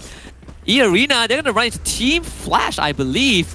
And this one is going to be a big fight. Already. I'm telling you, man, these guys are just farming kills at this point. And those kills, they do make up for the lack of placement points. If you are E-Arena, the Alvaro cluster throwing out as well. Ripco only tagged just a little bit, but Team Flash, they're using all these glue walls to try to keep themselves safe. But E-Arena, this is what they do best. Shut up, he's pushing in already! Oh my goodness, Yanbin stood no chance. Why is Shut Up in the front? But Tating's gonna support him. With Yanbin already out of the picture, Team Flash can't hold on to this. Ripgod with a backstab, but Orgus sees him, throws out a cluster. Ripgod, half his HP my down, God. bloody, bleeding out. BO's gonna happen to have the exact same fate as well. Ripgod, the final one, 1v2. Shut up, Not as well again. as Orgus. They just flood the space, and E-Arena snuffs out yet another squad. E-Arena, whatever they're having, sir, I'll order that right now. Shut Up did it again, AJ. He did it again. This guy. I think he was pissed after the first two team engagements. He was like, where's my elimination? I tell you, this guy, he is whatever he had before today's matches. He is on something. He is on cloud 9. He is madman. He has some green curry with a side of red curry. The guy's on fire. Yeah, even in the trailer video, they did order a Thai hot pot or something, right? So it could be that. Yeah. But yeah, you saw all these utilities, right? E-Arena, this is a team that thrives in chaos. And Mishara, he ignored everything. He ran straight for Team Flash. 10 eliminations. They almost earned the worth of a booyah at this point. I'm sorry, man. I totally spaced out. After I said green curry, all I can imagine is just having a good bowl of green curry, man. And you know what? For the first time, and I'm not kidding, for the first time in my life, I actually figured out there was something called yellow curry only after going to Thailand. And I thought yellow curry is like your normal curry. No. My normal is red. Yellow curry is different. Right. So they've got red curry, and then they've got green curry, and then they've got yellow curry. And yellow curry is usually seafood. So whenever they have like, crab claws and all, they've got yellow curry. So the one that I had last year was actually yellow curry. And I didn't know. I thought it was normal curry. Yes, you had the crab dish. Yes, I remember that. But it was really nice. It was I went back for seconds. Dude, the food in Thailand, I'm just in love, man. Can you imagine, like, every single corner you turn on the street, you just buy whatever, even street vendors, the food is just fantastic. I tell you how that dish was so nice that I went with the intention of exploring more street food. Yeah. But the last dish I had was that crab dish. it is really nice. Farang having a little bit of tiff between themselves. It's a bumper car action. Don't think that's the best of ideas, but they want to skirt around the outside of the circle. Let's see how this fares well for them in a little bit. A1 to 4 in the hands of Jumbo. They are obviously looking for that final circle combat. They want to play this as safe as possible. And with the looks of things, with 2 vehicles on them in Purgatory, it is going to fare them well. Unless, of course, they get caught in between 2 teams who blow the vehicle up. Because we kind of know exactly how that went for them on day number 1. So I think Don't Cry revived 3 of his teammates, so they are going to drop in the circle, and Don't Cry will have to make that long rotation. But this late into the game, it's going to be a bit tough for PE Sports, right? You need to gather resources again. This is why you are seeing Nero go straight into the blue. They need to find as much as possible. Not so lucky if you are Nuke, because you are right in front of Evo's Phoenix, who are not messing around. But Evo's Phoenix also have to contend with Morph Team. Nuke, though, he's already receiving fire. Farang circles around and they will be able to find a drop here. Bunjaim right in front. Is he going to strike just yet? Steps away from Mother Nature. That tree is not going to give him the defense anymore. And it looks like FW is all prepared to take on Team Farang. They quickly reposition first to use that compound as a good defensive spot before they do engage. Bunjaim gets tagged up. It's going to be that Homer that shows his location, and Team Morph flies into the vicinity as well, but EVOS Phoenix will be able to keep an eye on them as New K gets downed and outed. I wonder if Farang knows where the rest of FW are, because Bunjaim could misdirect them, right? The rest of FW are holding that shack. Yeah. Farang, they're pushing further and further up the hill. This could be good news for FW to catch them off guard. Even Bunjaim has already tucked himself at that watchtower. EVOS Phoenix, after dispatching of New K and seeing that the circle move inwards a bit more, are also starting to make their rotation, but they will run into Morph Team. I believe Team Farang will have a bit of that information, because you have to at least run one Arvon on your team. And you can pop him 3 times! Just like, oh, Jonah popped Maal right in the face. Charge Buster. One good headshot puts the guy down on the ground, and Team Off quickly recovers the situation. They all back away with Mahal in hand, and they barricade the stairs, and they're all upstairs now. A couple of grenades can put the EWAS team out, and maybe they want to jump out of the window, but we will have to wait and see exactly what God Cruz does up there. He goes up and he blocks himself out with a glue wall. Yeah, and he's trying to isolate this 1 versus 1 already now. Finally joins him. Moshi does get knocked down, but EVOS Phoenix have the numbers. Morph Team did not stand a chance. Susanna blew himself out with a grenade launcher while he was getting pushed. That was kind of the start, the beginning of the end. But I gotta say, Jonah with that range and landing an instant knock with the Charge Buster, that took some serious skills. I mean, it's EVOS Phoenix. He landed a mid-range Charge Buster knock. You don't see that every day. E-Arena circles around. 10 eliminations in hand. They might just make it 14. Alpha right in front of them at Fields. They've got a good defensive compound to work around with. And we've seen E-Arena in much more stickier situations that they've walked away the victors today. So this shouldn't be too much of an issue for them. Limit has got the M82 in hand. Let's see if or not he is going to be busting up a few of those vehicles, because Farang hasn't shown up just yet. But Alpha, keeping a close eye on them, but at the very same time, not making any aggressive maneuvers in front. What was the record again? 32 points? Yeah. After a single round? Well, E-Arena might break it, and Don't Cry just got mowed down by God Cruz. PE Sports, Nero was trying to support his teammate. They do have one guy on the roof, but Moshi is going to keep Nero pinned down, and this bait and switch maneuver, Nuke not doing too well. He got revived and instantly got taken out by Bunjaim again. FW Esports right in front of EVOS Phoenix. Whereas for Alpha, they will need to deal with E-Arena. This is crunch time. Team EVOS Phoenix is on overdrive with their utilities. Their backpacks are just absolutely stuffed with so many items. Rotate, good nade out. It's not going to connect. Glue wall melters will be dropped right in front. And Alpha! They lose 2 players back to back. E-Arena, finally, they start their onslaught. Jazaria, once again, the final survivor. What can this girl do? Can she fight back against E-Arena? Answers no, as E-Arena continues to pick up slay after slay. 14 eliminations, and they ain't slowing down just yet. Yeah, first seed of Thailand, baby. Finally showing up big time on round number 2. Meanwhile, Vasto Mundo gotta take on Farang. They did get rid of Nunes, but Blazer 10 snipes Ali from afar. Farang running forward, going for the push. The glue off, they all fall. Jembao supporting with their RGS 50. Crushton does get knocked. And Jasper swings the corner. Vasto Mundo getting dispatched very quickly by Farang. Farang finally making it towards the final circle, and it looks like they will be able to survive this time round. The plan is checking out. Nobody else within the vicinity. EVOS Phoenix between 2 teams. It's going to be FW as well as E-Arena sandwiching them in. That cluster is not going to connect just yet. Jonah turns around. He wants to handle E-Arena all on his own. Protete with the AC-80 from the right-hand side flank. Moshi backs away. And one more cluster comes on through, but it finds nobody. And meanwhile, Protete, he's also dealing with Farang at the same time. EVOS Phoenix, how are they going to get out of this? Already gets knocked by the nade. All the glue wall melters will destroy all the glue walls that EVOS Phoenix had put up. They're somehow holding on. Moshi and Jonah, they turn their attention over to E-Arena. They gotta at least get rid of one flank, but it's not gonna be easy. EVOS Phoenix just couldn't pull it off. 16 kills for E-Arena. And Farang, they look like a juicy +3. Let's see If or not, they will be able to nail them down as well. Team Farang, earlier on, they were blessed with no engagements whatsoever. But Alif just literally flew right into the hands of their opponents. And now Farang getting shot at left, right, center. Limit with that AWM is good. Sorry, M82 just penetrating all of those glue walls. That's exactly what you need this sniper for. And Faiz gets down by Protete. Protete gets that elimination as well. Jump out puts in the next bullet, and Protete is the one that claims the final elimination. But Jesbu, can he survive? Circle's gonna tag him out. Protete says hell to the no with that 6th elimination. 19 already in hand, and FW just the next one. 4 versus 4. Look at E-Arena. So aggressive. Shut up once more. He's at the front before his team is there. Protete coming in from the right for the flank. Gimei Low looking for Shut Up. A 2-man collapse onto this absolute madman. Finally, Shut Up gets knocked down. Bunjin taking damage. Orgus can't help his teammate. Protete can still catch a big flank. Limit trying to help out his team, but the front line is collapsing really fast. Protete needs to go absolutely big as Limit is going to get pushed. Protete finds the knock onto Aloncorn, but FW, they're going straight for Limit. The nade comes through, blocked by the glue wall. Protete gets down. FW looking for the booyah, and they have found it. A hard-fought win. But E-Arena, 20 kills, AJ.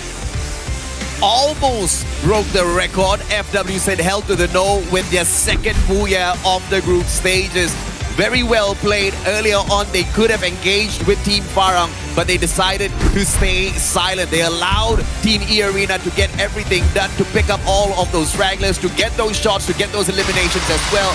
All in the meantime, just protecting themselves, staying out of trouble for this one opportune moment, and they cashed in well. And this is the team that is very adamant to take down EVO's Phoenix. They even said, EVO's Phoenix, if we meet you at Arsenal, we will beat you to a pulp. Well, they haven't gotten a chance yet, but they sure as heck put their name on that leaderboard. They started the day in, what, 5th place? I think FW, they're going to continue to soar up the standings. But I would say, as much as, you know, FW got the booyah, I think E-Arena stole a lot of their limelight with just how aggressive they were this round. Let's see if for not team First Raiders Eclipse will be able to bounce back. 2 rounds in a row now. They've unfortunately crashed and burned, all because of E-Arena, the one team that has just turned their performance around 180 degrees, absolutely mauling every single team towards that final circle. I am in absolute disbelief with how much E-Arena has achieved within 1 week, right? The amount of teams that they mow through. Who did they go through again? First Raiders Eclipse. They had to go through Flash, Alpha. They dealt with Farang. They dealt with EVO's Phoenix.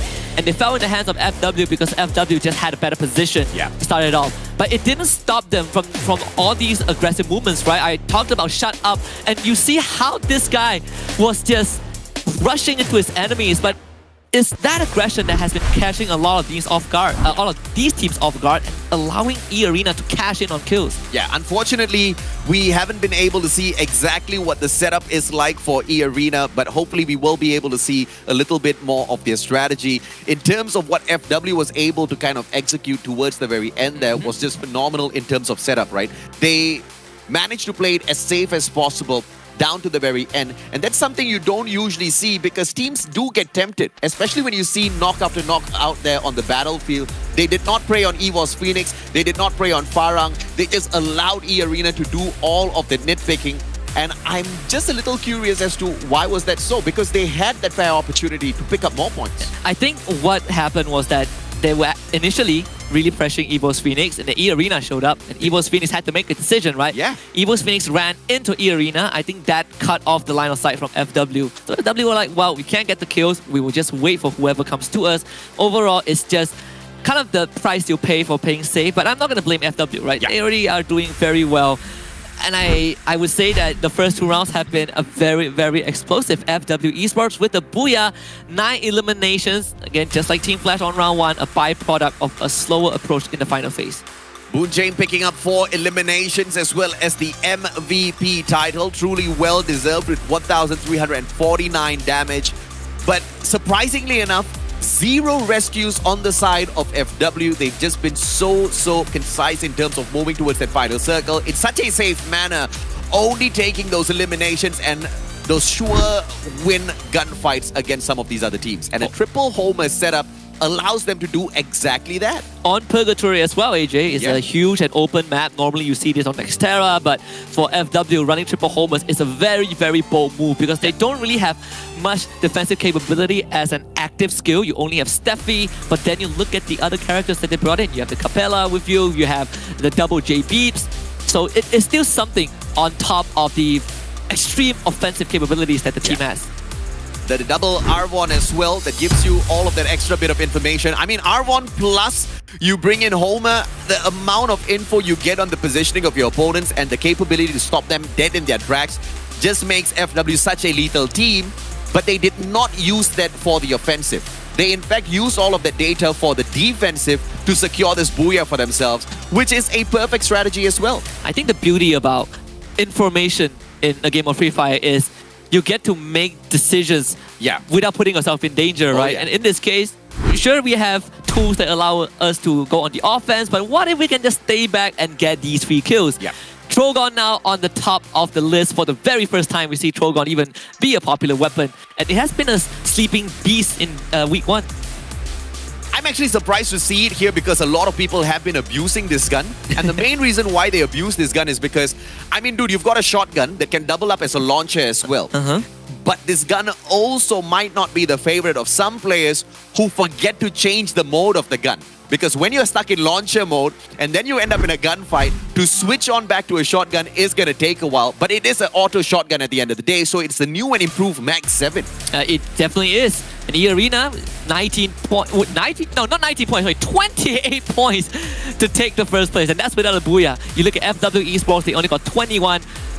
19 total eliminations. I think that speaks for itself. No one else comes even close. E-Arena got more eliminations than EVOS Phoenix picked up in a single round with a combination of elimination as well as placement points. That is just a little ridiculous looking at how E-Arena was like literally out of the competition when we started off week 1. You think about this, FW got 21 points in that round. Yeah. E-Arena are just 2 kills away from matching with that. That is how crazy it has been. So they currently sit in the first place with 39 total points off of 2 rounds. That's almost an average of 20 points per round. Massive, massive improvement from week number 1. But FW Esports are also close, right? They had a good Bermuda and Purgatory game, so they have 34 points.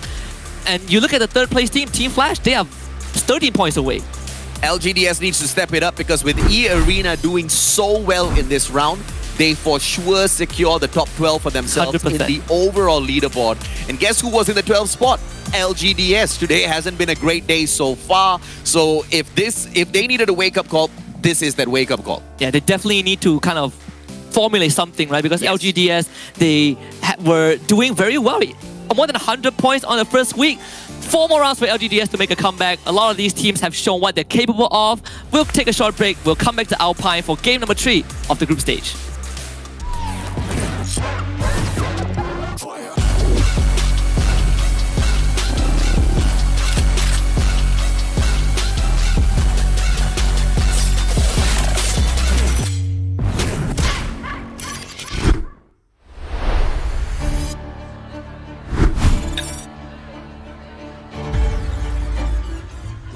Team mình cần phải chủ động và mạnh dạn hơn trong các pha chạm tranh và team mình sẽ luyện tập nhiều hơn để làm được điều đó.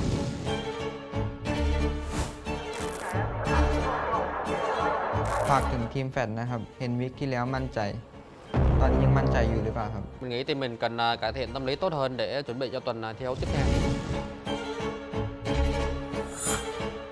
วิกที่ผ่านมาผมคิดว่าทีมผมทำได้ดีอยู่แล้วครับ แล้ววิกต่อไปผมมีแผนที่จะทำให้ดีกว่าเดิมครับ Một vài lời muốn gửi tới tuyển thủ Nốt là kỹ năng của bạn thật tuyệt và hy vọng rằng chúng ta sẽ gặp nhau và đối đầu ở tuần tiếp theo. Checking it out a little bit because Team Flash are in danger. The Radiant World Champ is coming through. Yanbin is dropping low. Doesn't have much help left. And Team Flash are out. ทีมแฟด Why you so easy?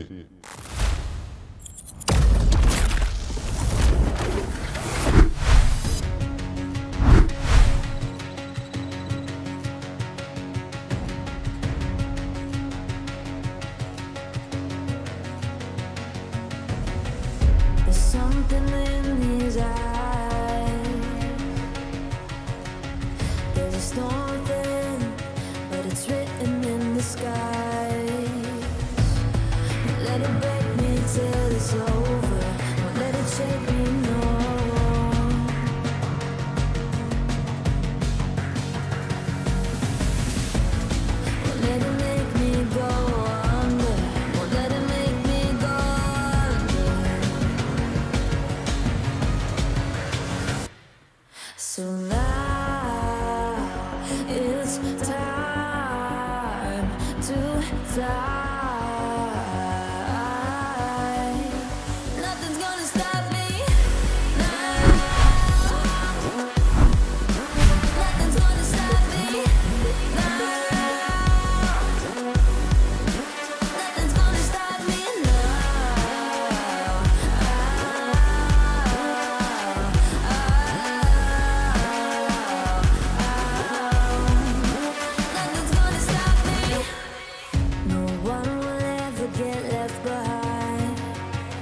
So now it's time.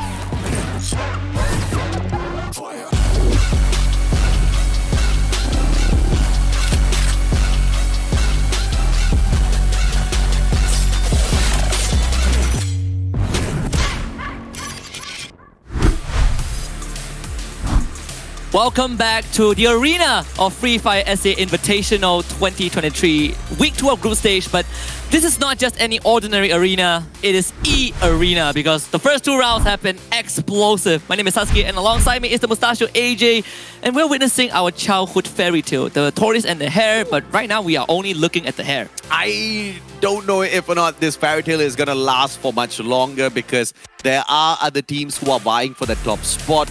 E-Arena has kicked it into high gear, but do they have enough gasoline to get to the very end point in high gear? Because as far as I remember, the hare kind of started off quick and then fell asleep and then kind of, fortunately slowed down. E-Arena started off slow and then picked up pace. I don't know where this is going to end. This one is a remaster version. They slept in the entire weekend. So I hope they have enough gas to pull through their final 12 rounds in the group stage, because I think with that performance alone, they have at least guaranteed themselves top 12 in the current overall standings. Now it's just to stay there. And I think they can stay there because if you can pick up 19 eliminations in a single round and still get into that final circle, absolutely undeterred by some of these other squads, even teams like EVOS Phoenix, you stand a high chance. Speaking of EVOS Phoenix, they are the ones that we want to look out for. A 67% top 3 rate as far as Alpine is concerned, followed by Morph Team as well as FW, who have that 50% top 3 rate accordingly. Very, very excited to see Alpine because I think so far Alpine has, ironically, become the most balanced distributed map in terms of Booyah.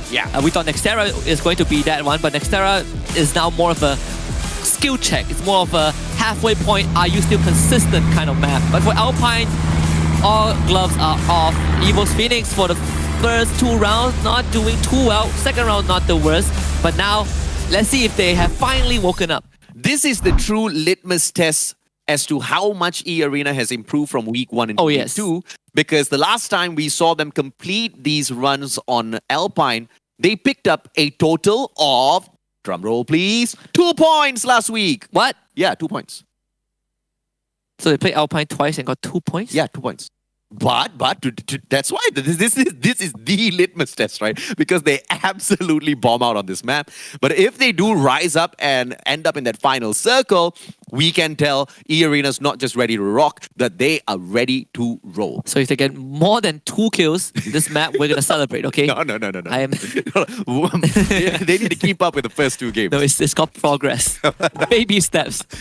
Nah, I mean, okay, if you want to put it that way, the first 2 games were not baby steps in comparison to week 1. So I want to see that kind of progress. 10 kills minimum. Yeah, they've gotten more than half a point. We'll keep that off for now because New K just found Gimelo. That's FW Esports losing initial member. New K getting a snipe. Actually, New K getting cleaved in half by the katana. Alongkon!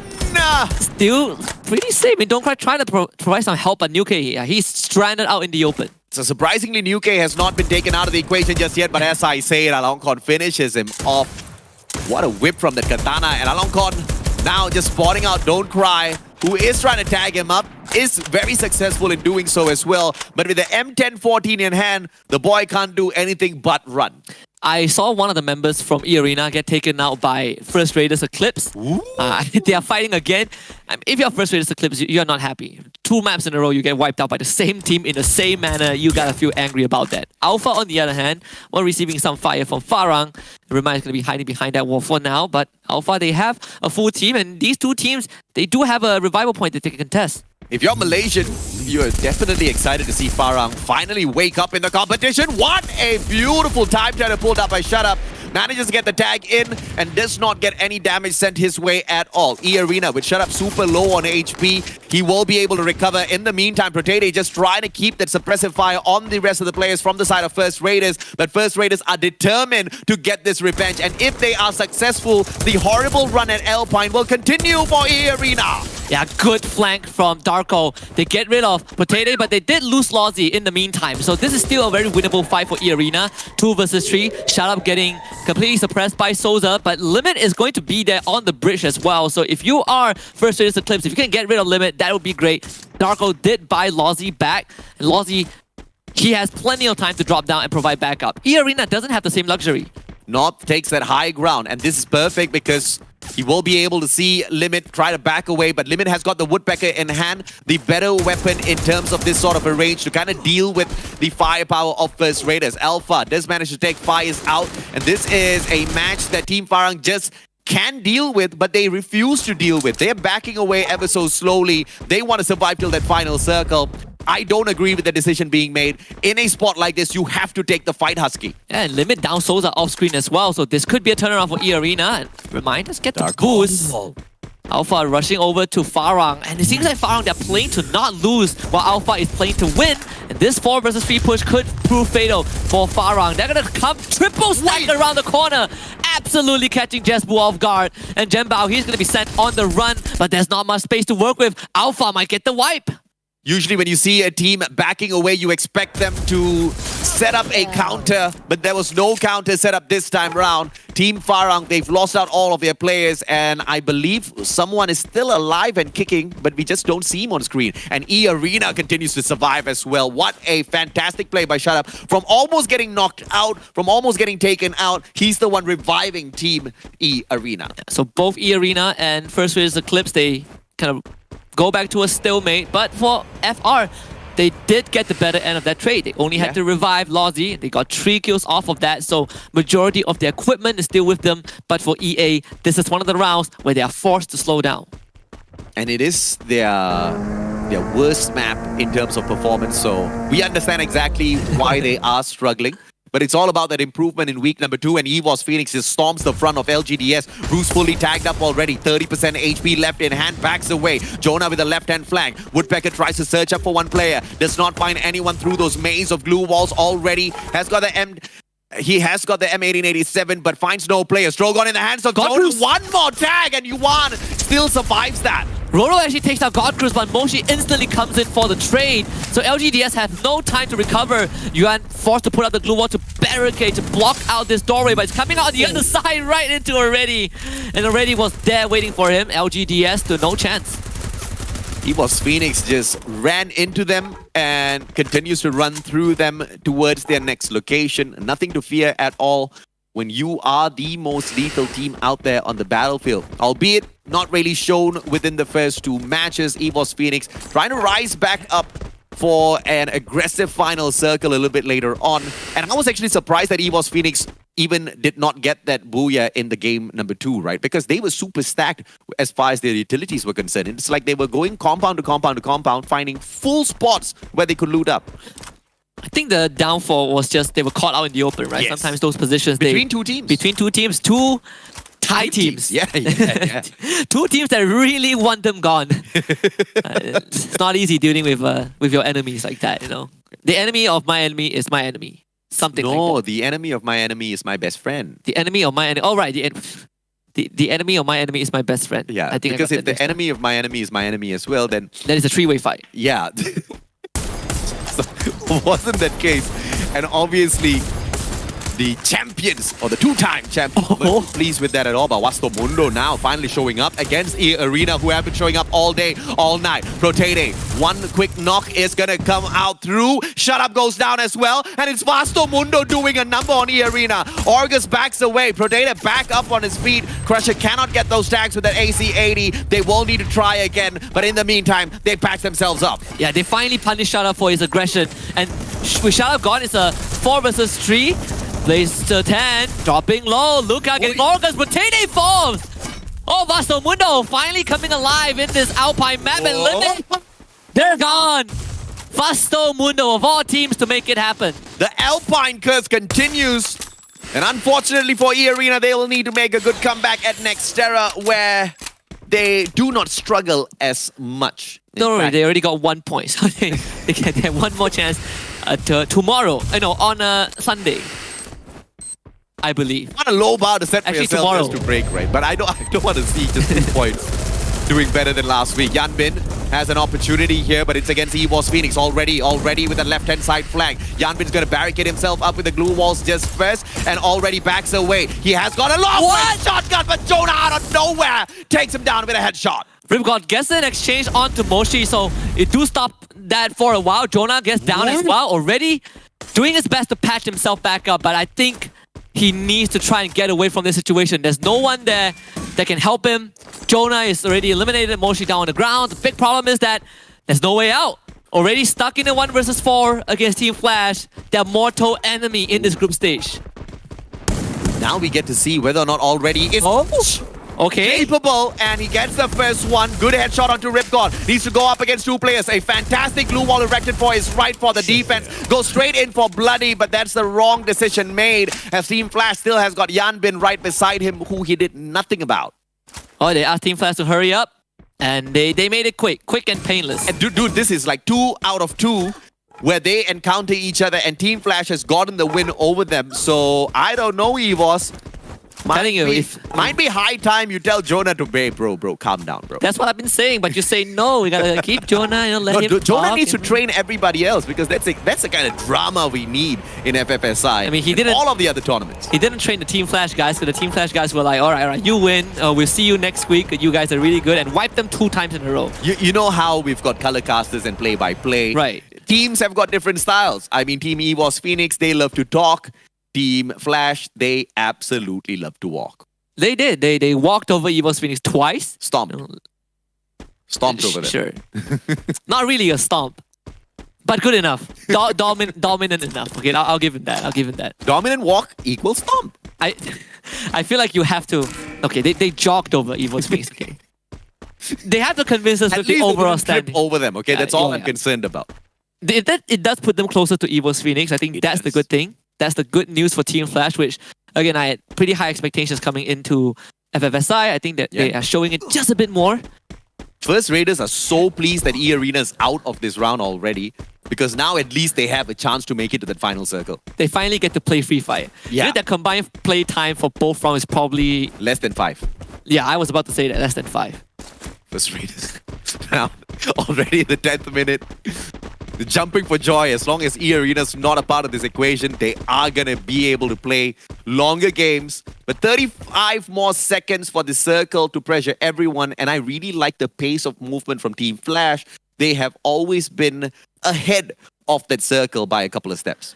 And I believe what Bayo said in the quote-unquote roast video, or the interview video, was that he wants his team to be a bit more aggressive, right? Take more initiatives. I think they're doing just that. And it's a weird thing to see out of Team Flash, because this is a very strategic team, very tactical with their movements. But when you demand them to move faster, they can actually do it. Yep. And Bloody, he's already gone off to a good start. You know, taking Jenbao's head off. That's Farang losing their member again. And it looks like Faiz and Alif might just get taken out of this equation as well. Bloody has got a very, very stable gun in his hands, the M82B, that can penetrate through those glue walls as well. Team Flash keeps up that pressure against Vasto Mundo. Vasto Mundo leading this particular pack with the most number of eliminations. I never thought I would ever say that. Yeah, Luca getting knocked down by Yenbin as well, sniping them through the bridge. Blazer 10, your back is turned, be careful. But Team Flash have a second team that they need to worry about. PE Sports from behind. Bloody now finds himself in a pinch. They need to try and push Vasto Mundo out of this area to gain some cover.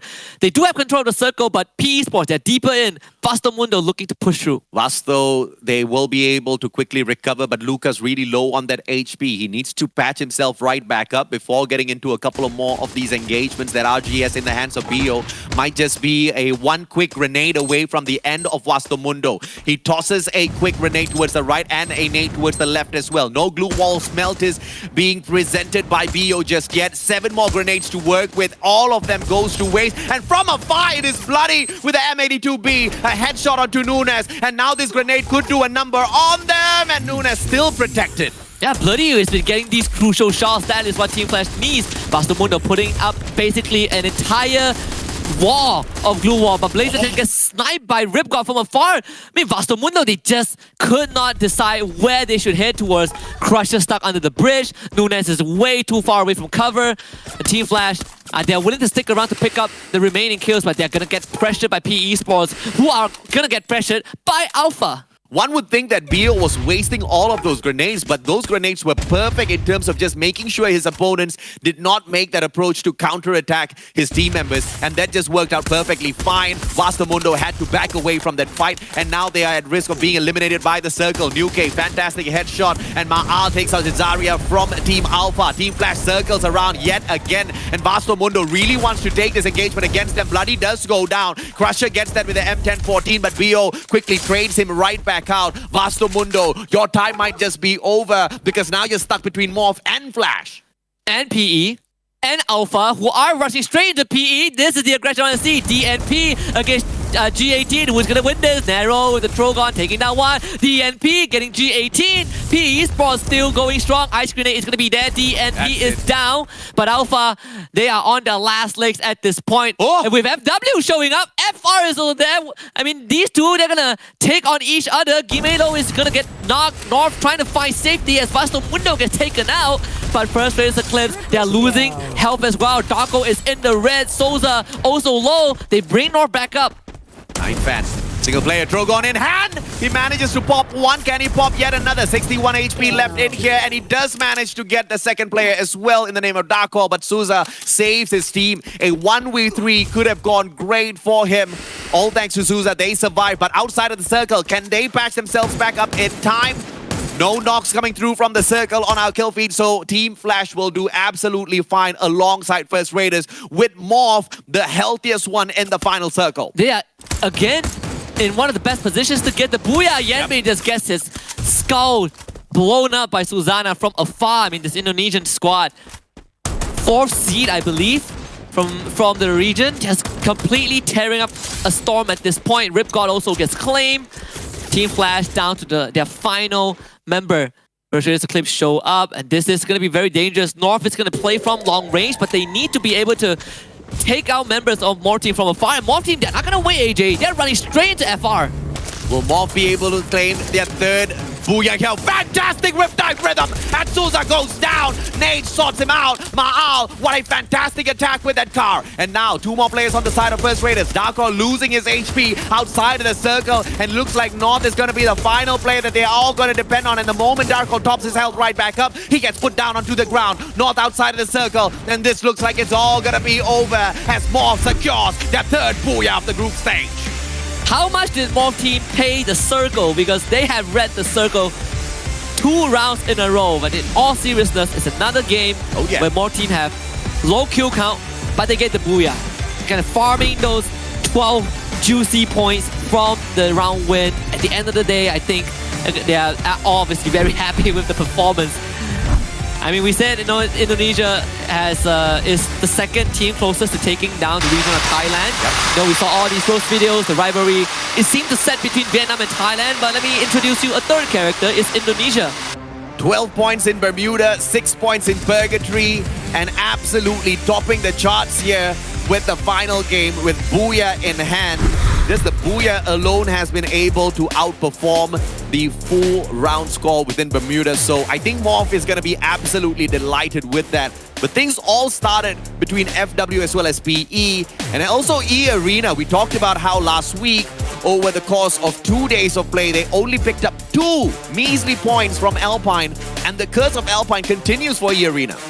Don't worry, they have tomorrow to make up for that 1 extra point that they need. They picked up 1 point, okay? This is not the worst. Unless the absolute random map is Alpine as well. Yeah, they could get a booyah, I don't know. That is true. But in the grand scheme of things, having 1 poor map for E-Arena isn't the worst, right? Because on the first 2 maps, they were tearing up a Storm. Yeah. It's good that they are also getting kind of put in their place. You need to check yourself, because E-Arena, it kind of felt like they are running into overdrive, especially shout out, this guy was just off the leash. So now it gives them a bit more time to think about the approach going into next era. And if you want to be able to be the champion, you have to make sure you don't have these weak maps. But thankfully, due to the setup for FFSI, it's not a single day grand finals where 1 map might make the world of difference. We've got 3 days of play. But you never know, man. We've got so many good teams. It could just come back down to that 1 game. And then we bring it into the randomizer. We head on into Alpine. And E-Arena sits down crying behind. I don't know. I don't want that to happen to them. I'm already happy that we have more days in group stage and finals. I think that itself is... Yes. Can you imagine if we are running with the old format, you know who would have won the whole thing? Tell me. Not Evil's Phoenix. First Raiders Eclipse would have won the whole thing. Absolutely right. And of course, if this was the play-ins, First Raiders would be in, and Grand Finals, I highly doubt EVOS Phoenix will not show up. But of course, I hope to see this exact same format at the Free Fire World Series as well. Can you imagine what sort of chaos we would have on the world stage with a format like this? Yeah, my hopes are up. My hopes are very high. I would say if this Invitational is already running this format, there's a high chance we get the same format for the World Series. You know? That would have to wait until the end of the year. I hope that happens. Yes. It would be a great birthday present for me. It would be. I mean, and if you do get there, it's 2 birthdays celebrated on the Free Fire World stage, right? That'll be quite fun, man. But of course, let's take a look at the Booyah team stats so that we can see exactly how these guys rose to the top. Dude, the most concise player in the whole of the competition thus far has to be Ambot. 185 damage, 2 eliminations to his name. Ma'al has 1,255 with 2 eliminations. He is just the better stealer. You know, he's stealing all these kills away from people. He's letting them do the dirty work. He knows how to work efficient. That's the kind of employee which I don't know if I want or I don't want, right? You do. I don't know. You get the job done with the same quality, with lesser effort and using lesser time. Let's look at the setup here. Skylar, A124, Steffi to protect them from all of those nades, which we know is popping off in the current season. But with the A124 being run, not many players prefer to run the A124 because of the range of efficacy that you can get out of this active skill. But Ambot is just a guy who does not care. And clearly it works for him. Yeah, and in that final engage where they were just running straight at FR, suddenly A124 becomes such a good character. With MVP, it is Ma'al himself. Once more, we see the car, 98. I mean, another time. This weapon is rising in popularity, coincidentally. And it is going to be the Awakened Moko as well as the Maro that is being run for him in terms of these passive skills, as well as the combination of Capella. That's a little bit surprising. So he is very aggressive out of there. And he's got that extra bit of beefing up from all of his healing as well, which actually makes Ma'al one of the better aggressive players out there. Because when you do patch yourself up and you've got Capella there, you've got the increased effects of healing by items by 20%. So that's super decent if you ask me. I'm happy to see the Trogon getting more recognition right now. Just the top one again, making it into the top 2 weapon. We also have the Woodpecker and the AC-80, the 2 Swiss Army knife on the list. Today there has been a lot of Trogon. There has been a lot of I saw some mini Uzis. I saw some RGS-50. In fact, I'm not seeing as much sniper rifles today. What I love about the current meta is the fact that we are seeing so many different types of guns out there and not just a single category or a single weapon that is just playing mastery round after round, right? There used to be times where we just used to see that one exact gun. But let's take a look at the performance of these teams as well. 12 eliminations and 8 placement points gives Team Flash 20. Even though they do not strike that Booyah, they do end up in that number 1 spot. 12 placement points for Morph Team alongside 6 eliminations only gives them 18. And First Raiders Eclipse keeping close behind them. But look at Vasto Mundo, bro. They have been slowly but surely rising up the leaderboard, and I have got great hopes for this team.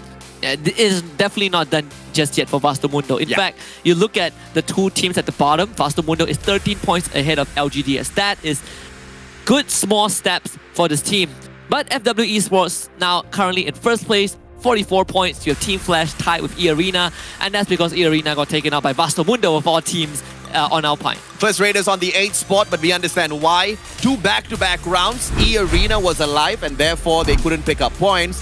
3rd round, where they finally did manage to pick up points, that was mainly because E-Arena just cannot play on Alpine. And when I say cannot play, I mean they really cannot exist on Alpine at all. They struggle on Alpine. They can't play Alpine. They struggle. They struggle very hard. Yeah, too hard. Too hard. So they need 1 more point to make up for the same even point that they got last week. Nextera is coming back up. We're gonna head to a short break. When we come back, it's all the way to Nextera for round number 4 and see what these teams have in store.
team mình cần phải chủ động và mạnh dạn hơn trong các pha giao tranh và team mình sẽ luyện tập nhiều hơn để làm được điều đó.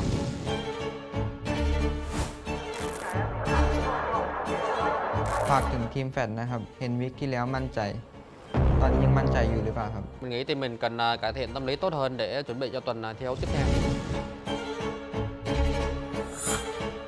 วิกที่ผ่านมาผมคิดว่าทีมผมทำได้ดีอยู่แล้วครับ แล้ววิกต่อไปผมมีแผนที่จะทำให้ดีกว่าเดิมครับ Một vài lời muốn gửi tới tuyển thủ Nốt là kỹ năng của bạn thật tuyệt và hy vọng rằng chúng ta sẽ gặp nhau và đối đầu ở tuần tiếp theo. Checking it down a little bit because Team Flash are in danger. The Rainbow Jam is coming through. Yanbin is dropping low. Doesn't have much help left. And Team Flash are out. ทีมแฟด Why you so easy?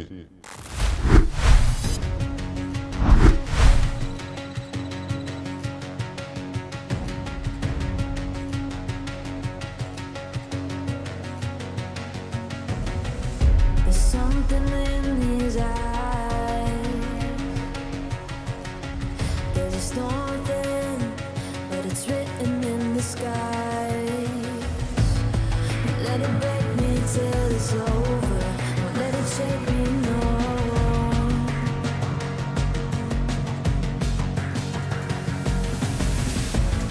Won't let it make me go under.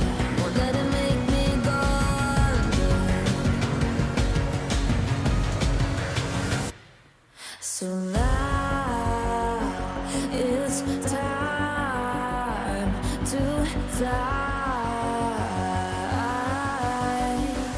Nothing's gonna stop me now.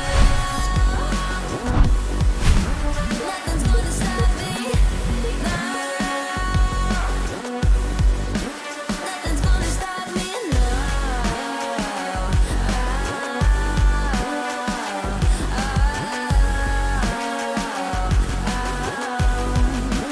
Nothing's gonna stop me. No one will ever get left behind. A million more before I've tried. Won't let it break me till it's over. Won't let it shake me, no.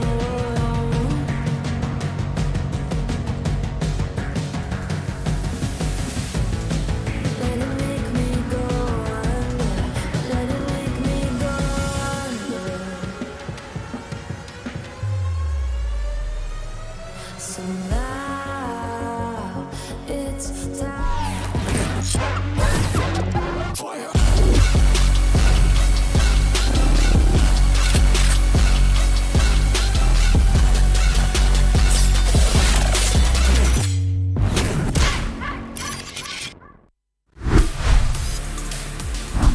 Light your fire up. That's exactly what some of the teams are doing there to make sure they do not get relegated by the end of the group stage at FFSI 2023. My name's AJ. I'm the Mustachio down here with Husky, your casters for the day.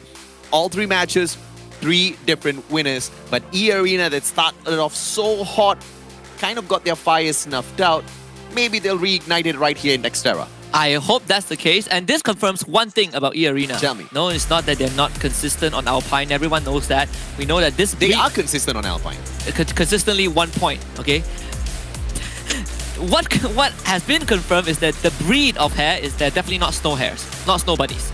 100%. Can't deal with the cold. Ah, right. Okay, I totally got that. But it took me a while. But maybe because they hibernate in the cold. Do bunnies hibernate? Do bunnies hibernate? Good question. Maybe some do. I think they do. Do they? Some species, I guess. I have seen a bunny hopping through the snow, so I guess they don't. Maybe that's a different breed. This bunny team does. No, they can't. They can't do it in the snow. Are we on different wavelengths? Well, we'll fix that in a bit. Next era coming up. Team Flash with 100% top 3 rate. The team to look out for today. Not just on the Xterra, but overall, for sure. You know, they've been really hounding on Evo's Phoenix. Yeah. And more team also secretly showing their presence. Third seed from Indonesia, getting their booyah just now. But in the same fashion as Team Flash and FW Esports earlier on, where it's them taking the circle and, you know, getting the booyah, but with lower amounts of kills. And for EVOS, these teams to look out works in 2 ways right now. Number 1, we gotta look out for them. And number 2, they gotta look out for Team Flash. I love it.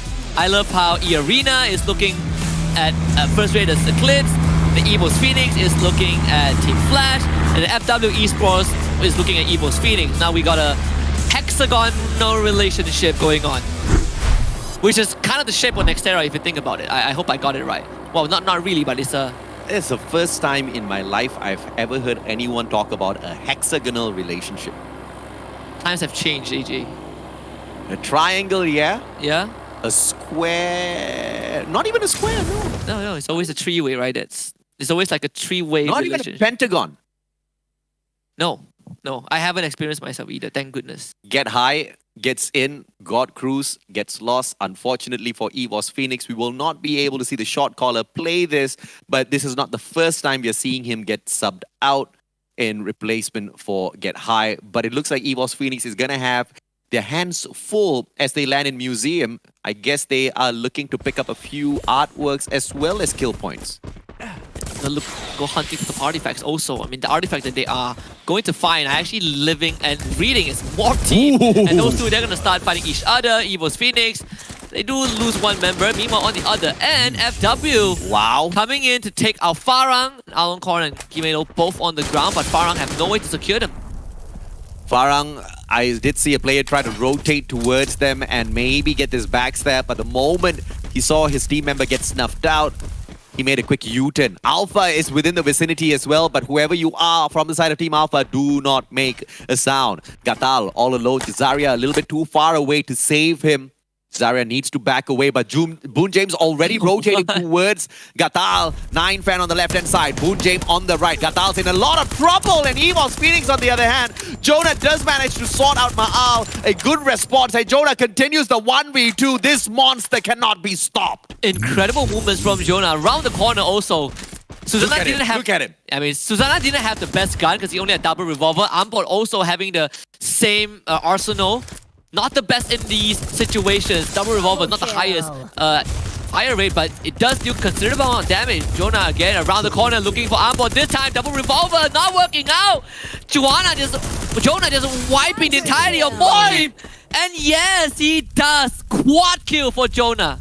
This is the problem when Jonah's alive. The guy knows exactly how to play a clutch. LGDS on the other hand, trying to aim for the heads of FW. A 3v2 now. Boon James, and look at how daring this push is from Bruce. And he does manage to get 9 fan down on the ground. Boon James, final survivor, turns the tables onto Bruce. But as the final survivor, can he continue to slay them? AUG in hand. A good grenade cannot be worked there. He has got nothing. 3 players on for the storm. And this is the end of FW. LGDS getting the wipe on the FW as well. That will slow down their pace on the overall leaderboard. Farang is near LGDS. They just lost Bruce and they have no way to bring him back. Unfortunately, there is a recon member from PE Sports nearby. With Farang on the high ground, who are getting pressured by First Raiders Eclipse.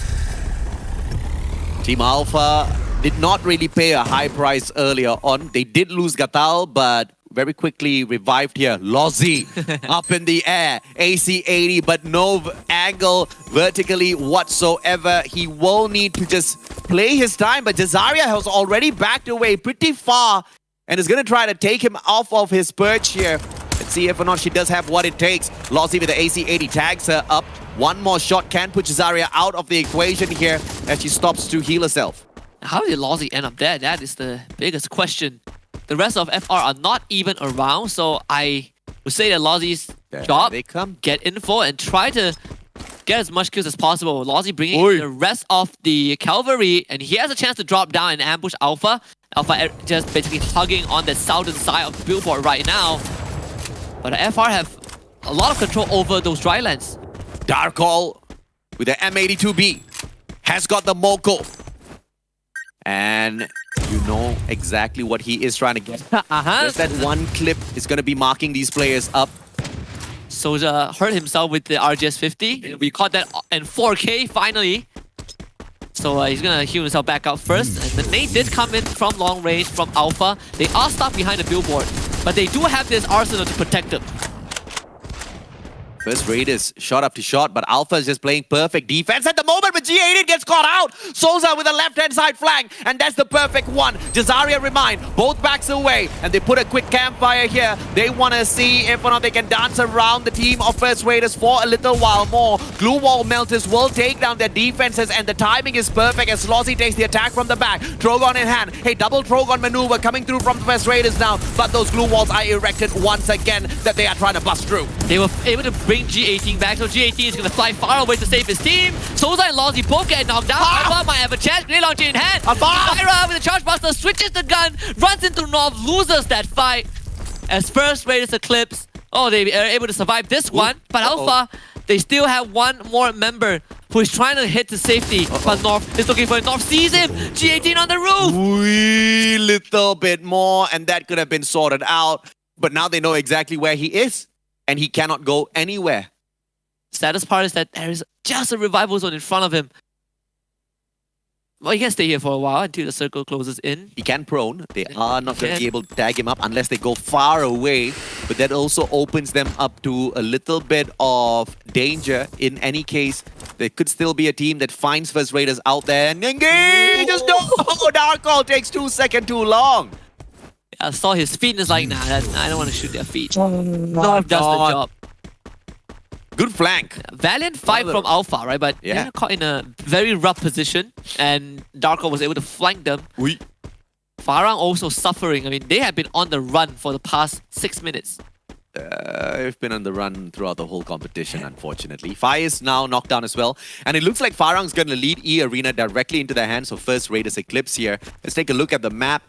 And with Jembal just bleeding out little by little, PE is going to catch...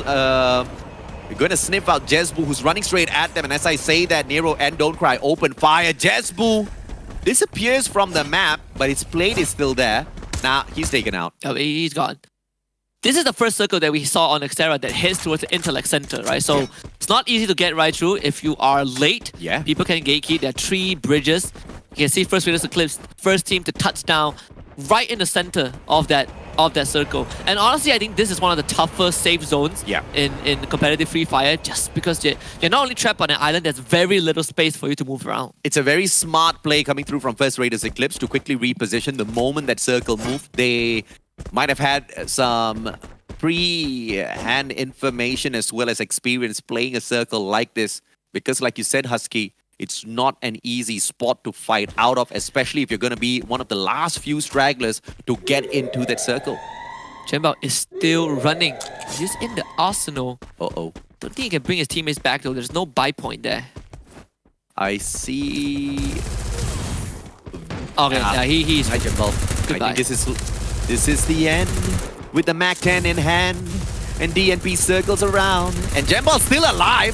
MAC-10 not doing anything whatsoever. Finally fires back, but Nero sorts him out. Farang out of the 8th spot. The rough run continues for Farang here. 1 mediocre round, and the rest was... nothing much can be said, honestly. Haven't woken up... The more you say, the more it hurts them, man. I think they've suffered enough. Yeah. E Arena now staring right across towards LGDS. Yeah.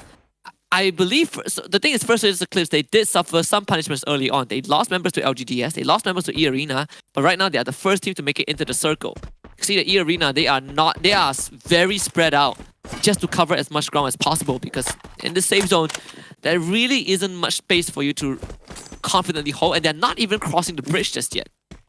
I mean, this team is running a 4-sniper setup. They know for a fact that you need those long-range engagement capability. What is this? A double Woodpecker, triple Woodpecker alongside an AWM, if I'm not mistaken. Yes, it is. Or is that an M82B? Well, we will find out soon enough, because they are going to be popping off in a little bit. Vasto Mundo, on the other hand, finds Team Flash. Bio getting tagged up. Nunez has got an opportunity with the power of, but Luca down on the ground, and Ripcord takes Crusher out of the equation. Luca snuffed out. This is not going good for Vasto Mundo. Oh my goodness, First Raiders Eclipse, they actually decided to set up shop at the edge of Intellect Center. That's why they got these long-range pickoffs.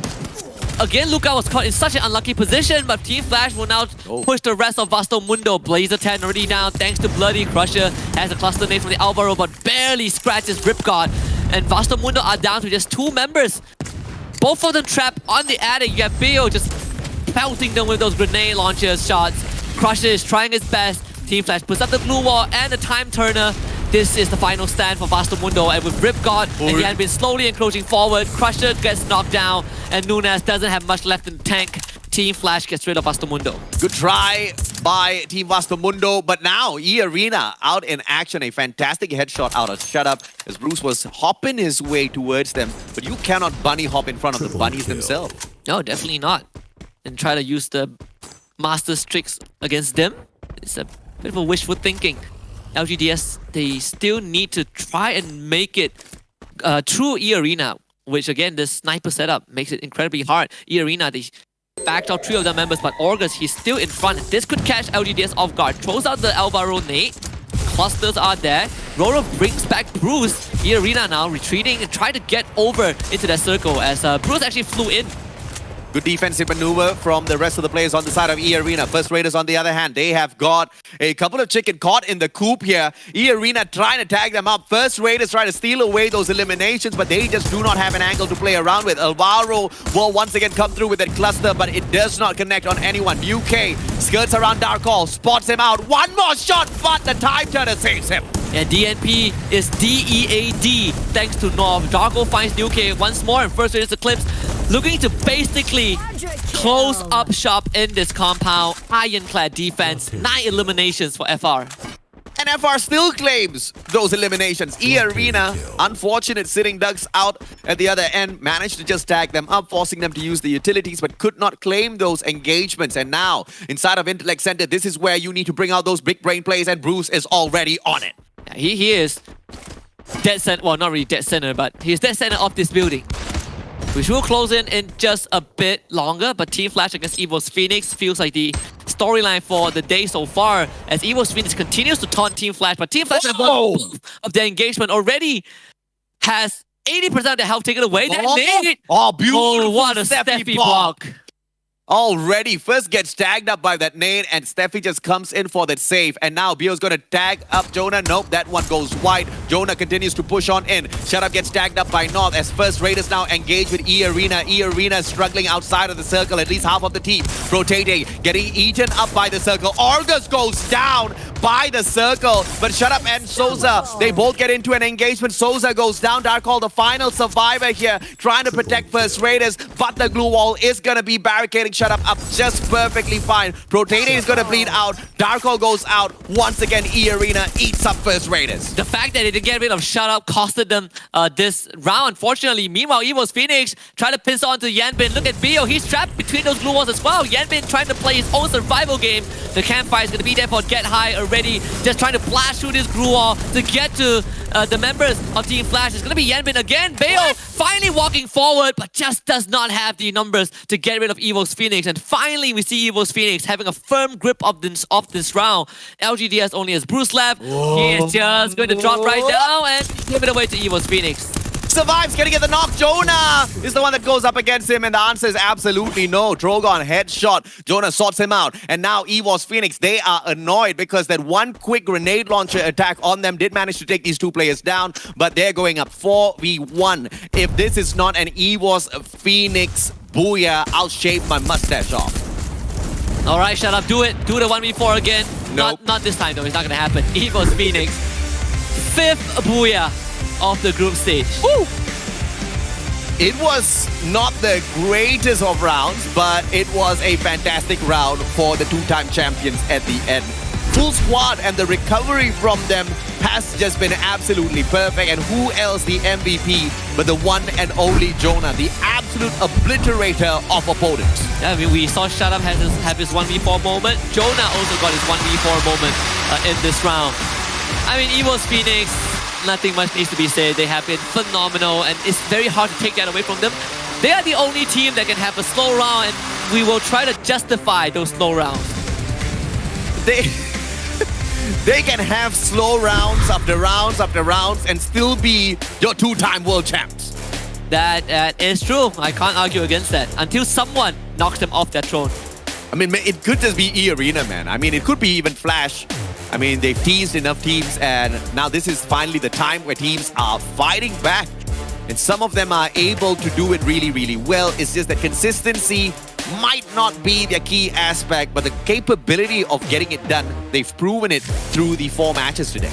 Yeah, and to be very fair to the rest of the team, this is, again, a very, very harsh circle to play into, right? Especially if you're not the first few teams to make it in. Yeah. That is why EVO's Phoenix has such a good spot. E-Arena was able to outsmart First Raiders Eclipse again, but they took a lot of damage. 2 of their members got down by the blue zone because they were in this stand-up against FR. So EVO's Phoenix getting one of the easier booyahs. I mean, at the end of the day, they did manage to set that up pretty well. Yeah. And they were getting knocked down again and again and again. And this is exactly where the 4-man J-Beebs, I believe, comes in super handy, right? You've got that extra bit of armor on you, and when your team members do take the damage, and you are running J-Beebs, you get that EP that they lose, which is ridiculous because you get to top your EP right back up. You've got those healing capabilities, and you've now got extra bit of armor once again. So you are in constant ready mode for combat. Yeah, this is the only team that runs the 4 J-Beebs, and you can really see it being applied when you get in these heated 4 versus 4, right? It almost felt like EVO's Phoenix have extra health to them. They do.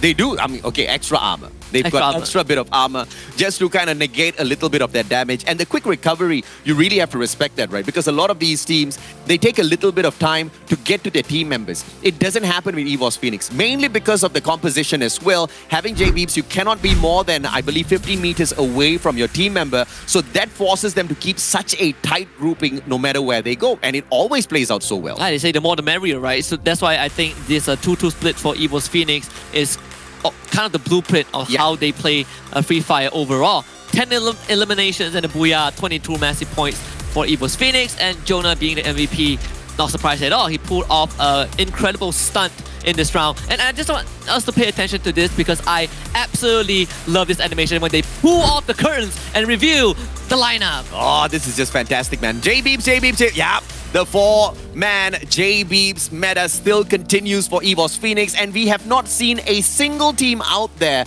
apply this meta for themselves. But of course, you will have to be a team that sticks together just like EVO's Phoenix in order to really execute those plays. Yeah, and you also have to be a team that really coordinates very well, right? Because when you're sticking together, sometimes you put yourselves in positions where you need to hold an area, you need to anchor down on an area, and you're getting pelted with utilities. How do you manage these situations? EVO's Phoenix show us that survival instinct is very strong. Even if they lose, it takes a lot to wipe them out. Awakened Hayato there. You've also got the Awakened Kelly. And soon, bro, I'm pretty sure, Husky, we are going to see the Awakened Alok running around on the battlefield as well. I'm foreseeing that to be one of the meta characters when it is introduced soon.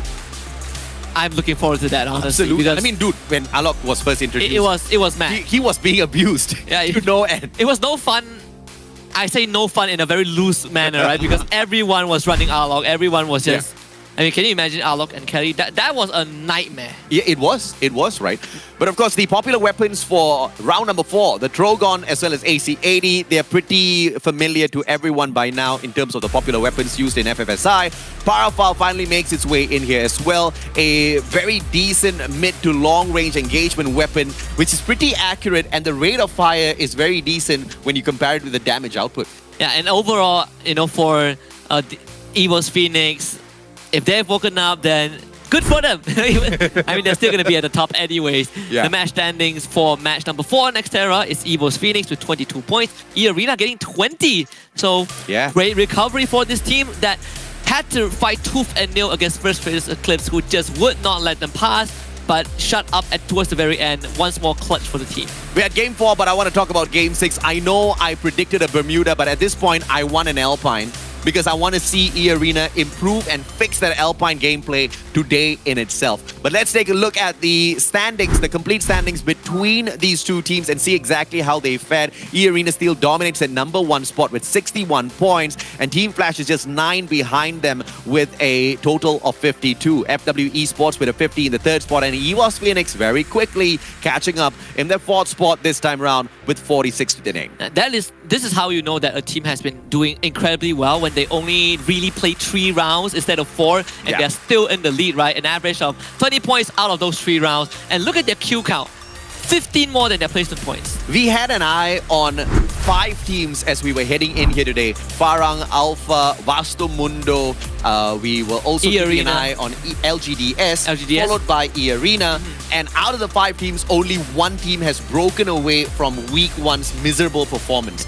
And I think it's fair, right? Because E-Arena is the team that is the first seed of their region and has the highest expectation placed on them. Yes. And of course, they've managed to live up to their names, but we also want to see some of the rest kind of step up the gameplay as well. We still do have 2 more matches, but we can only catch up after a quick short break.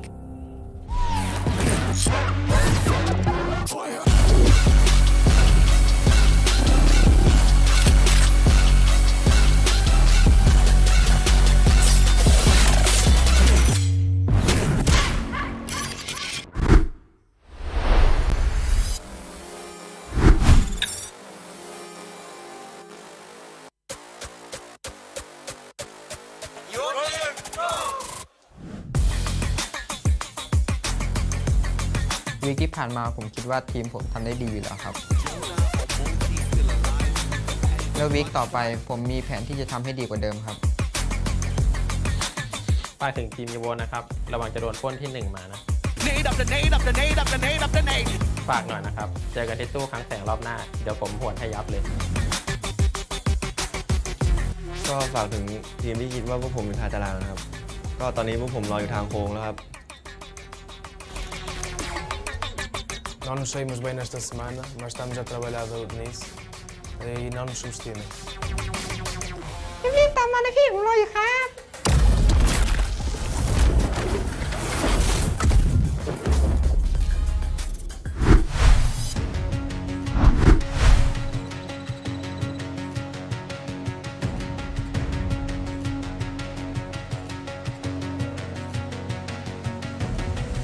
There's something in his eyes.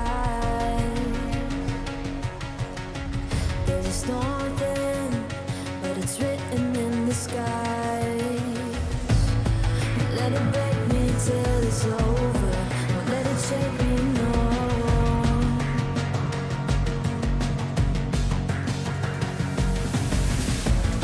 Won't let it make me go under. Won't let it make me go under. So now it's time to fly. Nothing's gonna stop me now. Nothing's gonna stop me now. Nothing's gonna stop me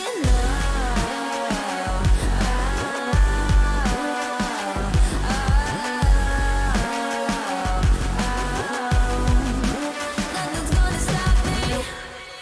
No one will ever get left behind. A million more before I've tried. Won't let it break me till it's over. Won't let it shake me, no.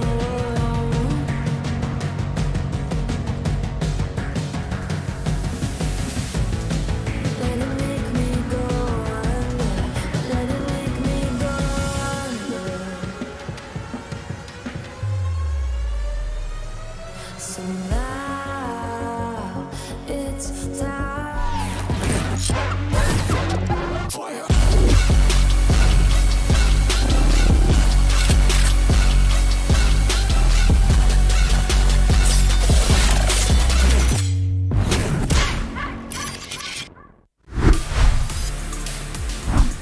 The Icarus have risen again with that booyah on Nextera. We're gonna head back to Bermuda for round number 5, and that means that it's time to pick up the pace for some of the teams who still have not done so. You're here with us as always. My name is Husky, and alongside me is the Mustachio AJ. Nothing much has changed, and I love it.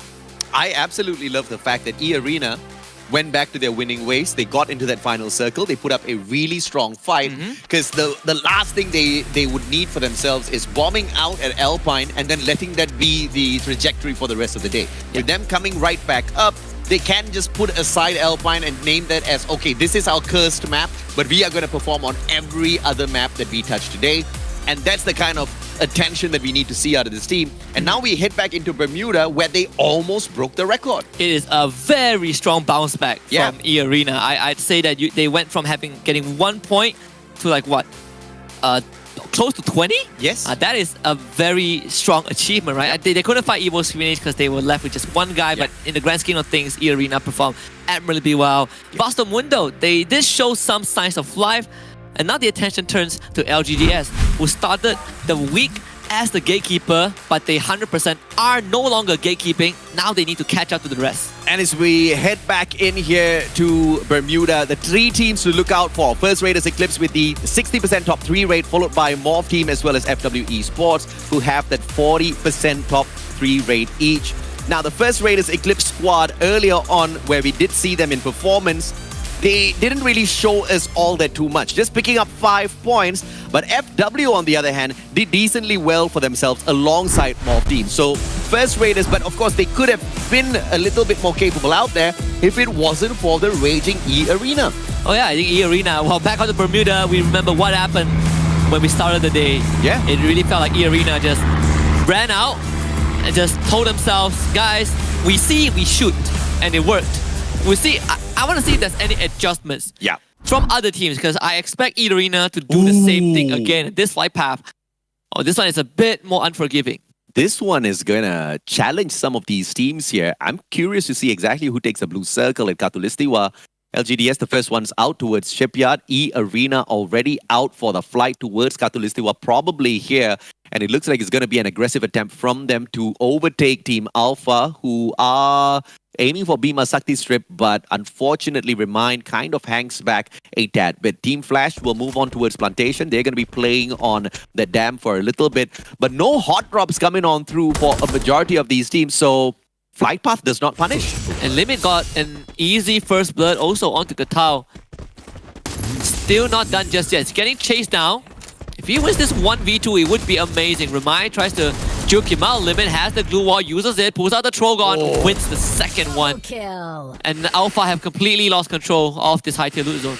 And that's why I say Trogon is just that must-have gun, right? Because in the past, we used to see the dominance of the Mag 7. We also used to see the dominance of the grenade launcher. Now, in the Trogon, you have the best of both worlds. Just need to remember to switch the shooting mode. Argus, what? Get Luca! What? Huh? From that distance? He just assumed that, okay, one guy flew out. There has to be someone else aiming to use this launch pad as well. And that guess went right. No elimination though. But it does stop Vasto Mundo for a little bit. They only sent one guy away. Oh my god. And guess where he is? Crush it. He is where E-Arena is at. So it doesn't get any better. E-Arena are looking for him. At the very end of that stick, it doesn't get any worse than this for Crusher. He's gonna get crushed. As I say that, Protete puts that final bullet in the coffin. No. 3 eliminations already for E-Arena. Vasto Mundo, what are you doing? What? Where are you going? Right okay, over. right. I got scared. I was like, is that the play? E-Arena sees this and they have a good idea. It could be Vasto Mundo. Not enough time to react. One vending machine here, and they're gonna buy Crusher right back. In the meantime, LGDS, they find BO, and they're gonna claim this elimination point for themselves. So 2 eliminations, or is that the only one? Yeah, just 1 elimination to their name. LGDS will do with that. And Team Flash instantly buys BO back. But LGDS, now they have the numbers advantage, right? BO hasn't even touched down on ground yet. So all in all, LGDS have the numbers advantage to take on Team Flash. What they're gonna do? Bruce instantly crashes in onto Mill. Team Flash, they gotta be ready to accept this. Lots of bravado out of Ung, just rushing up all on his own, not even waiting for the car to catch up with him. Bruce now has got the Woodpecker. Armor penetrations all solid on his end, but no connections yet with those shots. Has to back away. In the meantime, very aggressive from Team Flash. P90 in the hands of Yanbin. What he does not have is that HP. Bloody, you cannot miss those shots. You cannot miss those opportunities. Ung does manage to dodge away, but Bruce does get clipped and gets put on the ground. BO takes advantage. It's the Trogon on for the pop. Roro down. Ung down. Team Flash taking over. Yeah, BO tried to go for the swing, but does end up getting eliminated, but he did do enough damage to Yuan, and that is going to allow the rest of Team Flash to come in and clean things up.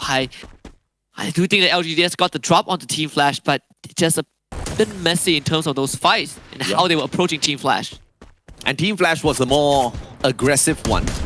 And unfortunately for them, they just didn't have the kind of arsenal to go up against Team Flash, who was just so much more ready for a mid to short range combat with the weapons they had on them, especially the Trogon combination with the P90, rate of fire out of the P90. You just cannot stop it.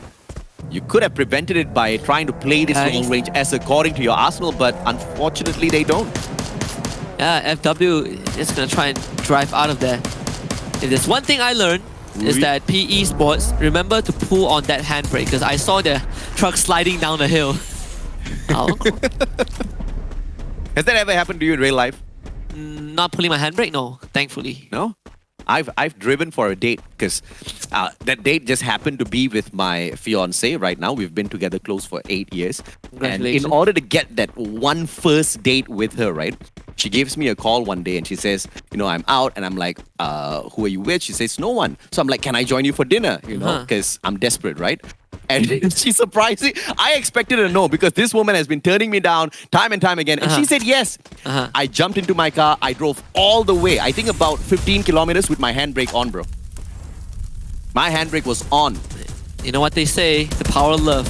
Yeah. My car was smoking at one point, and I was like wondering what is happening. Then I realized my handbrake was on. Was it expensive to fix it? I have not fixed it until today. Oh, until today. Your car... My handbrake just does not clutch properly, so I just make sure I don't park it on a slope. It feels the power of love and desperation. I don't drift, so I don't use the handbrake. It pulled through for you. Luca out in the open and again gets put down onto the ground. Jan been fantastic headshot. And that armor penetration out of the Woodpecker, you gotta love it. That's 6 eliminations already for Team Flash. If they can wipe out Vastamundo, that would be 8. And it almost seems to be the case at this point. I mean, there is a revival point, but I do not think Vastamundo have enough time to capture it. It does take a while. Blazer 10 getting completely blasted. And been finding that one, so triple kill for him. And 7 eliminations for Team Flash so far. Flash is on fire and Crusher just has got no opportunity, so he decides to go for a swim. He appreciates the effort of Nunes Blazer 10 to bring him right back into the mix, but all he can do now is just enjoy the cold water at Riverside as Team Flash buggers off. He's like, it's not for me. I appreciate the thought, but this is not for me. This is not my fight. It was his fight though. It's just not a fight he could take. Farang, on the other hand, we see them once again. It's such a rare team to see out there on the battlefield. I mean, Farang's gonna fight FW, right? And only one team can make it out of this. Only one F can go further. Yes. Only one F can go further. Get it? Yes, I do. I get it. It's a triple F. What? F. One F goes further. Farang, FW further. It's okay. Not all jokes hit the same. This definitely one of my... Yeah, it's one of them. FW makes it out of here because Farang, as usual, wants to stay passive, but as I talk about the passive plays, they open fire at the vehicle, hoping to light it up on fire, but absolutely nothing happens. Team FW erects those glue walls, quickly finds a defensive position, and now Farang needs to pay for their sins. Alongkon, far away from them, can execute this backstab. I wonder what is Alongkon's plan, right? You also have one Farang member who is playing inside that factory compound also. So both teams kind of have the same idea, but for Farang, they definitely are a bit more desperate because they need to somehow get into the circle. And look at this double back from FW. They might be looking to wrap around Farang. And Farang, there is one player wrapping around them as well. Faiz gets taken down. Jembal, opportunity. Parafal in hand. Knocks up the one and only Gimelo, but does not put him down onto the ground just yet. But that was an absolute fail in terms of a backstab because all he does is just drag that attention to him. But that gives, of course, the rest of Team Farang the opportunity to crawl away. It is a huge price to pay, though, for Farang. Bye, Jembal. I wonder how... Buying the 2 fallen teammates back is one thing, but having enough time to suit up is another. Whoa, E-Arena against FL Team Flash.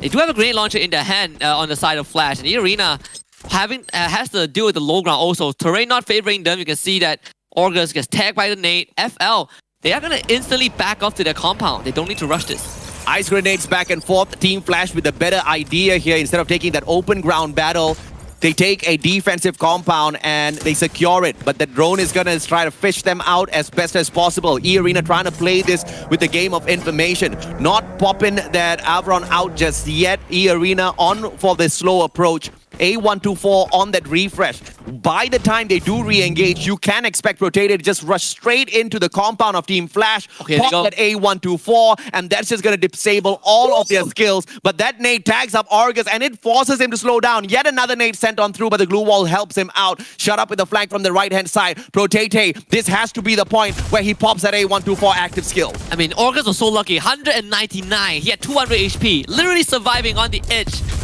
Protete hit by the Homer drone. He pops it. Tagged by that grenade launcher also. He's dropping low. Nissan to queue up in the glue wall. August trying to support, but yeah, Shut Up on the side again.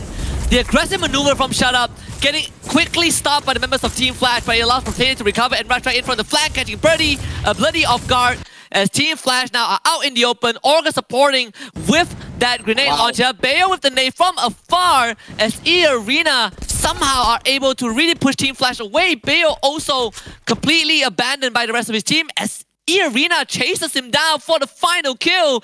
Team Flash, this could be the end. This is the end. Bio's not going to be able to make it out of here. The 30-second timer is not out just yet. And by the time it reaches the end, Team Flash is all evicted. You got to respect the play out of Protete. Now you understand, ladies and gentlemen, boys and girls, as to why this guy is always rushing towards his opponents. It is to pop that A124. 30 seconds disabling your opponent's active and passive skills is just absolutely ridiculous in the current meta. Absolutely deadly. Get high, tagged by the Homer drone. They are running for Darko though. You can see the ideation from the side of Evo's Phoenix. They have Moshi. Jonah. If Moshi goes down, FR will have a good chance. E-Arena behind though. They see this happening. Jonah coming around the corner. Get high with him. Darko putting up the glue wall to try and rejoin the rest of his team. And maybe E-Arena could be a game changer in this scenario. But Darko is tagged down low. Again, glue wall. Very well put. North is there. So's on the whip. Coming through onto Lozzy. Not doing too much. E-Arena shooting them from on top of the hill. And E-Arena, they're going to get the last laugh. They are most definitely laughing already now. They don't even need the last laugh. They are cracking up. North, Lozzy backs away. Get high tagged up at the very same time as well. He cannot defend himself from up top, and those ice grenades are going to eat away at him. But Get High as well as already, they back each other up. North goes down, and this is going to be a win for EVOS Phoenix. But the question is, can they revive Moshi as they do dispatch of Team First Raiders? E-Arena has already gotten the maximum of all of those engagements, and now they want to flank around from that left-hand side, and they tag up already. Already's going to get taken out of the equation. Get High goes down as well. Final survivor, Captain Jonah. And he's going to run straight into Morph Team. Jonah has no idea. He's even going to get tagged out very early on. EVOS Phoenix meets their maker, and the flame fizzles out this round. Thanks to E-Arena, again is taking advantage of that. Ma'au catches Jezbu going on the run. And Farang, they need to fight through Morph Team, but they don't have the numbers. Someone just needs to tell Farang, stop sneaking around at this point. I think they just need to play aggressive. Because when you play this one strategy again and again and again and again and again, and you fail every single time, maybe it's high time you switch things up. I mean, E-Arena is the perfect example for that. They had a terrible one first week, and they were not aggressive. But when they bring out that aggression, look at them. Once again, 13 eliminations. We expected them to pop off again on Bermuda as they were on a wreck earlier on with 20 eliminations, and they're right on track for the exact same thing. And you know the craziest thing? If they get a booyah for this map, they don't even need to get a booyah. I think with this 13 points, they've already gotten the same amount of points that they got in week 1 alone. Oh, that's out of 4 rounds. This is the E-Arena that we fear. And who cares about Alpine if you are going to be popping off on Bermuda in this fashion, right? E-Arena is not going to be phased at all. FW, slow rotation around towards New UK. One player already holding that tower as Farang gets eliminated. Farang's not doing anything except being the feed for all of the other teams out there. Hopefully they don't revive all that too many times in a situation like this until they start becoming aggressive. Team P Esports is going to be dipping outside of the circle for a tad bit, and UK is going to get pressured. The rest of them already in the safe haven up top, just waiting for an opportunity. But guess who's there on the other side? E-Arena, just waiting to catch hold of someone. And they also intercepted Alpha, so that could be a couple more kills to their name. When we have a bit of breathing room, I mean, Farah, they're playing to not lose, right? That's not how you should approach it. You gotta be playing to win. You gotta be making those moves, just like what PE Sports is doing right now.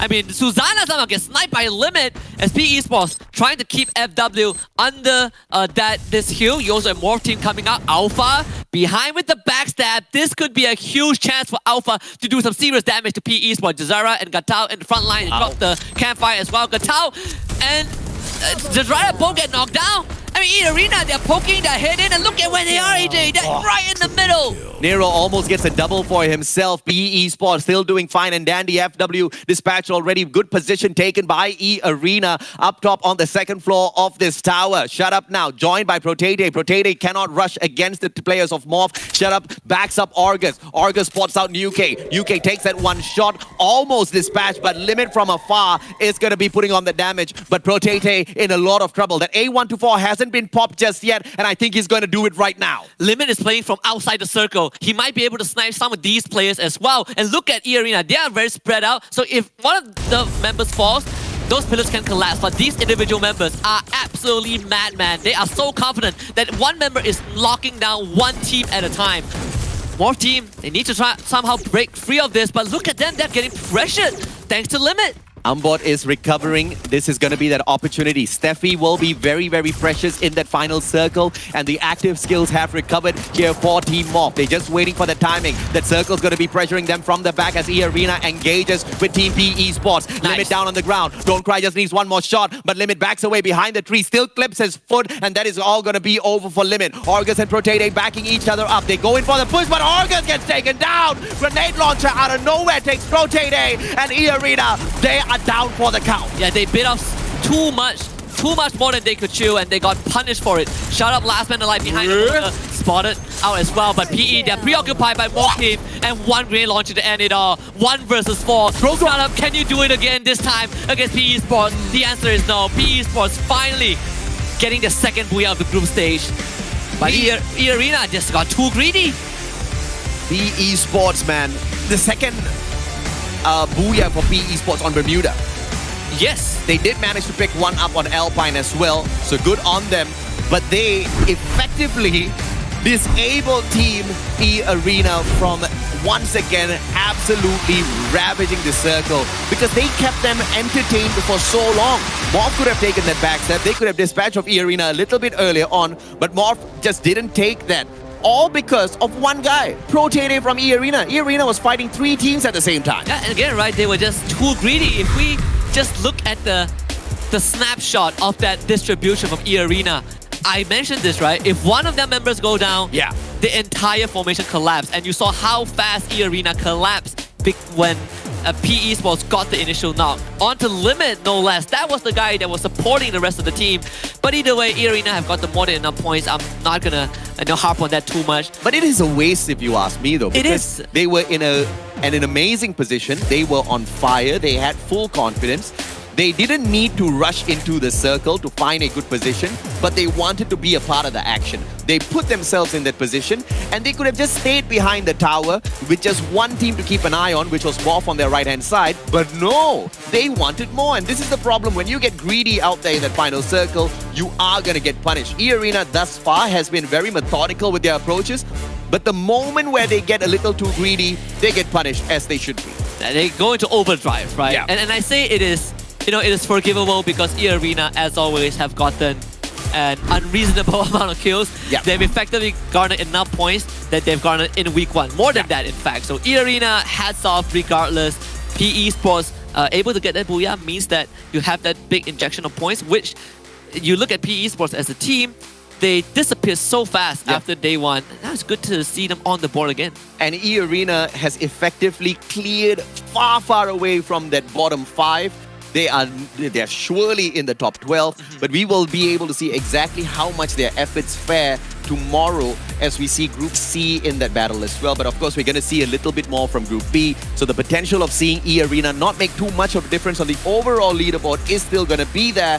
But I believe just this one day of solid plays out of E-Arena has put them in the grand finals. And it's just such a poetic way to see E-Arena perform because we started the day listening to Protete say They're just waiting for the winds to change. And whether it's through effort, whether it's through feng shui, well, it definitely changed for way better. And his peace sign is going to be remembered for a long, long time. We're going to take a look at the Booyah team feature. PE Sports with a massive one this time, bagging 11 eliminations, and you have Nero as the MVP. 4 eliminations in the hands of Nero himself, and one of those rescues. You know he's doing out there a lot of damage, and at the very same time backing the rest of his team members up.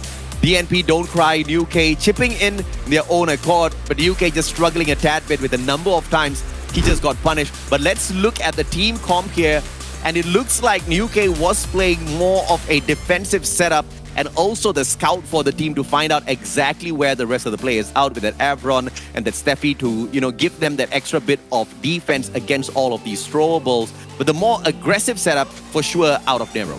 Yeah, and you can see it's just a setup that allows you to really anchor down in your spot, right? And in this instance, Homer can be used to just slow down your enemies, to make them feel unsafe about rushing you. And you have that J beams on 2 of their members that could keep them alive if they're holding down a big area. And then you have Nero with that grenade launcher, which did massive work this game. The M79 is just such a rare weapon to find in the current meta. You don't really see it popping off a lot, but when you do see it in action, it is such a lethal grenade launcher out there on the battlefield. The Trogon is the best of both worlds between a shotgun and a launcher, but it has got nothing in comparison to what the M79 can do. It's a grenade launcher that can one-shot you, right? I mean, that speaks for itself. Yeah. We're going to take a look at the popular weapon this time. Well, we are not going to see that grenade launcher, but we again see the Trogon. And this is going to be a trend throughout the rest of the, not just the group stage, but also the grand finals, I believe. I'm willing to make a bet we'll never see the M49 on the popular weapons list all the way until the grand finals. It's a rare weapon, not a popular. It's definitely the most rare but effective weapon out there. But I would love to see more of the M82B. And the one combination that I just haven't seen players run enough is the combination of that Iris as well as the M82B, which is such a hack out there on the battlefield. But it's also with the capability of sniping. But we've got a lot of these snipers, so I'm just a little curious as to why nobody has run it confidently just yet. Could be because of the unfortunate, timing as to how long that Iris is effective for in the active skill. But still, we have seen it at least once. But E-Arena once again steps it up even without a Booyah. 25 points. PE Sports got 23 again, right? You look at the amount of eliminations that E-Arena has. It basically places them in second place if you don't look at the placement points. 86 total points out for 4 rounds, right? I'm going to exclude Alpine because they only got 1, but 85 points out of 4 rounds. That is insane for E-Arena. And the fact that Flash is doing better than EVOS, E-Arena is doing better than EVOS, Jonah might be thinking to himself, did I just motivate them a little too much with my words? I mean, they asked Team Flash to hurry up. Well, Team Flash, they definitely picked up the pace. LGDS recovered a little bit, but they still face the same problem as Vastamundo and Farah, right? Down. The 4 teams that haven't been showing up, well, they're still at the bottom. Now, we look at the randomizer. Bermuda. Yes! Yeah! So we all know exactly who's going to be rising up to the top. E-Arena has been crushing in our Bermuda for the time being.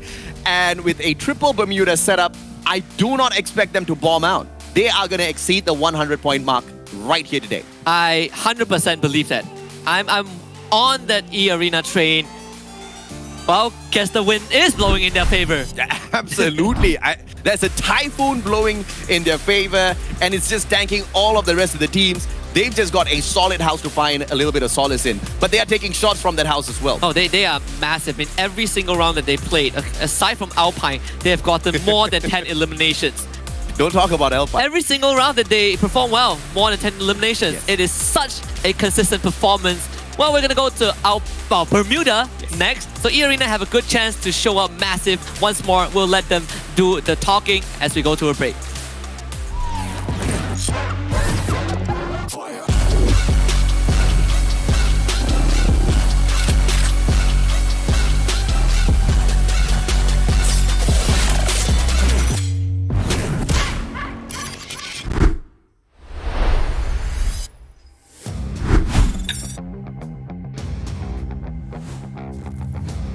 สวัสดีครับผมโปเตเต้ กัปตันทีม Arena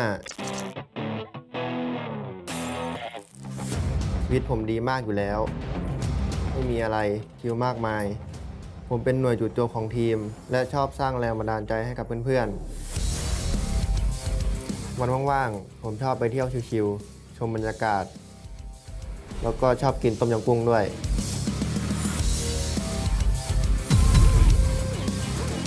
ส่วนนี้สมาชิกทีมของผม นี่คือ EA ออกัสตัวเต็งตำแหน่ง Attacker ของทีม มันชอบโม้ว่ามีสาวมาติดเยอะ ทั้งที่จริงๆมาเล่นเกมกับผมทั้งวัน พวกเราเรียกเขาว่าอ้วนซ่าบ้าพลัง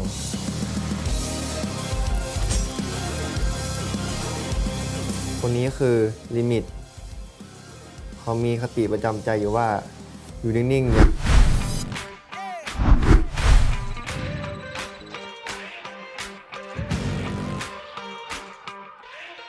Time to level up and pay attention. Only the best can win, and I got a vision. I'm gonna be everything you said I couldn't be. I'm gonna leave my footprint, P.S. I know you see.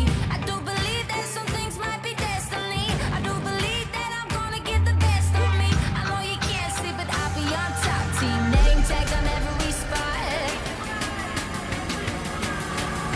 I'm going in, all in, everything on the line. Everyone wants to shine. I'm going in, all in.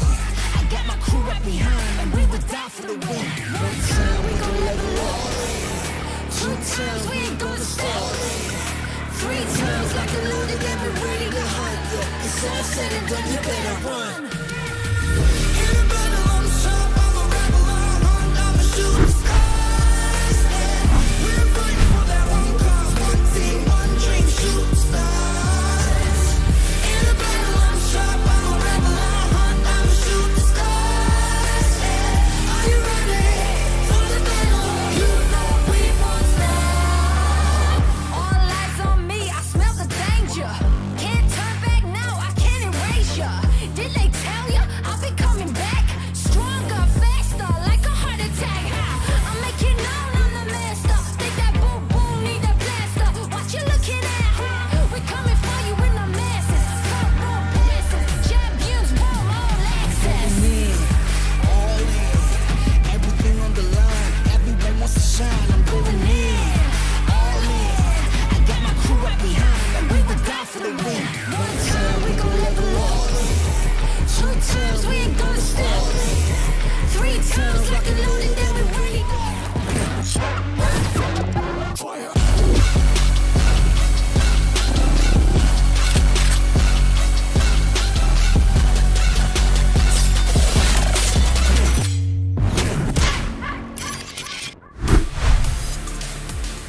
The arena of Bermuda is big enough to hold 11 teams, but is it strong enough to handle the heat from Arena, currently topping the leaderboards with not a single booyah to their name, but they've dominated both of the Bermuda maps, and this could just be the sweet spot. Third time's the charm, maybe a booyah for them. I'm the Mustachio, the one and only Husky right beside me, your casters for the day, and this is the final match for us, Husky. I'm dressed for Arena. I'm dressed in full red. This is my time, baby. I've dressed like this for the entire week one, and Arena completely flopped. So I didn't change anything because it's not my problem, and Arena stepped up. So now I'm a proud Arena fan. Good save. But you burned yourself. You didn't need to save yourself. It's okay.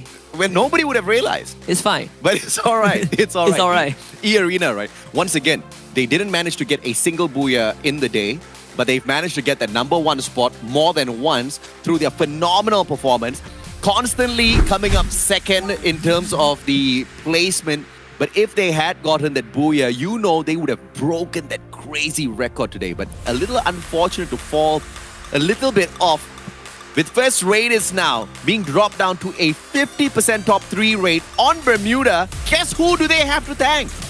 I don't know. I assume it starts with E and ends with A. That's coincidentally the tri-code for Arena, EA. It is, right? It is. FWP Esports dropped down to 33 as well. Nobody's dominating here today except Arena as far as Bermuda is concerned. And to have that map played 3 times within a day, E-Arena is punching the air right now, waiting for someone to challenge them proper on this map. Definitely blessed. So see, they are making use of this so far. I think, my worries about E-Arena have finally been fluttered away. Yeah, I'm not worried anymore. But this flight path, almost similar to game 1. Graveyard.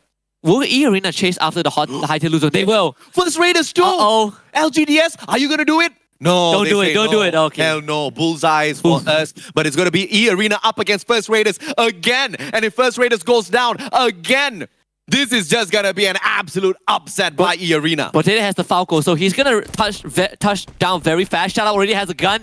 They might get some early kills though. Look at FR. They're quickly running away just to make sure that they don't get caught out very early on. Shout Out knows where North is, going to turn the corner, sees him as well. North also has the shotgun in hand, 8087. The glue wall protecting him, Shut Up, can't get the knock. Avron has been popped already, so they've got full information as to the position of every single player from the side of First Raiders. And this is just going to be a little bit of a pickle for First Raiders. They're a little late to pick up those guns, but they have got no medkits whatsoever. So if they do get tagged up, they'll just have to sustain with exactly that. Glue Wall Melter comes on through. Limit with the MAC-10. One of the better guns if you want to have these early engagements. Strogon in the hands of Shut Up, a little bit better. M1014 in the hands of North. He circles around, finds absolutely no one. Darkhall gets caught with a backstab, but he turns the tables on his attacker, and Darkhall will be able to sustain this a little bit longer. Yeah, Shut Up tried to ambush both North and Darkhall, but ends up losing that because he missed his initial shot. So very, very unfortunate for them, but E-Arena, they're locked in this battle. It is still very winnable for them, as you can see that E-Arena, they've taken decent ground. I believe August isn't around. He already left this area, so he can bring the rest of the team back if needed. Just leaving Potato and Limit to do as much damage as possible to the members of FR. Limit ends up going down, so August will most likely be the last man alive. Oh, third time's, I guess, not the charm because they on Vasto Mundo. They want a party for the final round. Blazer 10 drops by, and that's the distraction for the players of E-Arena. They are keeping First Raiders Eclipse a little bit preoccupied. E-Arena with Protete can get the hell out of there, and he's doing exactly that. E-Arena, this is not over just yet. They scream at the First Raiders as they back away from this compound. And Shout Out got brought back as well, got revived, so E-Arena effectively have 3 members left. As First Raiders Eclipse, I believe, also were able to get out before they got wiped by Vasto Mundo. A series of events leaving both teams battered and bruised. And LGDS, they're on the other side. Yeah, LGDS, you better run. You don't want to face Vasto Mundo. Not in the form that they are in right now. First Raiders Eclipse will be able to bring Lozzie as well as North right back into play in the next couple of seconds, just right outside of Rimnam Village. And E-Arena revives Limit. That's the one player they needed. Like you said, 3 survivors earlier on. E-Arena almost got snuffed out. And this is one of those few rare moments where you just have to bow down to Vasto Mundo if you're an E-Arena fan. I love the move from Vasto Mundo, really taking advantage of these situations, right? If you can't beat them in a 4v4, you steal those kills, get as much points as possible. Alpha is going to split up a little bit. Gatao and Remind heading for the Arsenal. So kind of cover a lot more ground, but again, the same problem as we saw last time. Last time they played Purgatory, I believe, which that there's not much space to work around effectively. There's not much compound that they can hide in. But I have to say, big and mega mind kind of big brain plays out of Vasto Mundo. They saw 2 teams heading for that blue circle, and they bided their time. They went in, looted up their compound first. Everybody flies in towards the blue circle, anticipating a heavy gunfight between the two so that they can be the biggest winners. And guess what? They were absolutely right. Yeah, and you also have to give props to FR and E-Arena, right, for disengaging. That could have gone way worse. Vasto Mundo showing up. Gonna take on Alpha this time. Luca will be playing that long-range support alongside Blazer 10. Zara, the first point of contact from the side of Alpha. Only one team can get out of this. Instantly popping the spray out of Steffi, so that's gonna be blocking away all of the throwables, but Jazaria's just a little too quick with that click because no throwables were thrown whatsoever, no grenades, and now finally the flurry of grenades! It will tag Remind up just a tad bit, but Remind is super lucky. That was an ice grenade that was tossed right at him. Jazaria gets tagged up, Remind... did manage to get picked as well, but now from the other side, Morph is just gonna be containing Alpha in here as Vasto Mundo finishes them off. This is a pincer that Alpha's not gonna love at all. Very rough spot for Alpha to be in. The clearest path forward is just to clear out Vasto Mundo and hold on to this compound so that Morph team can't damage you, but easier said than done. UAV even popped out, I believe, from the side of Morph team. Arena also stopping by, actually flying past. You can see they dropped by at the arsenal, so a lot of equipments for them to go for. Some remnants from what Alpha got just now. Orgus and Shalab both show up, and Shalab actually won the fight in that house, I believe. Oh, Orgus is gonna be in a pickle now. 2 players from the side of Vasto Mundo surrounding him. Orgus, one quick ice grenade is gonna get popped right beside him, forces him away from his defensive position. Blazer 10 secures the elimination. Protete from the back now. Luca, this is the moment where he can rise up to the occasion, and through the glue wall with the M82B, he does manage to track Protete. Luca. Limit is able to get some shots as well. Tate ends up going down. I think E-Arena are left with just one guy as Limit, so he's gonna fly all the way back out to Observatory. There's a vending machine right there. He can bring E-Arena back again. I think Luca was running the Awakened Moko there. So the tag onto Protete, that was just basically the death marker on you, right? There's no way you get out of that. Laser 10 brings Crusher right back. Vasto Mundo's having a fantastic round. Cannot say the same for E-Arena, who seems to be preyed upon by team after team.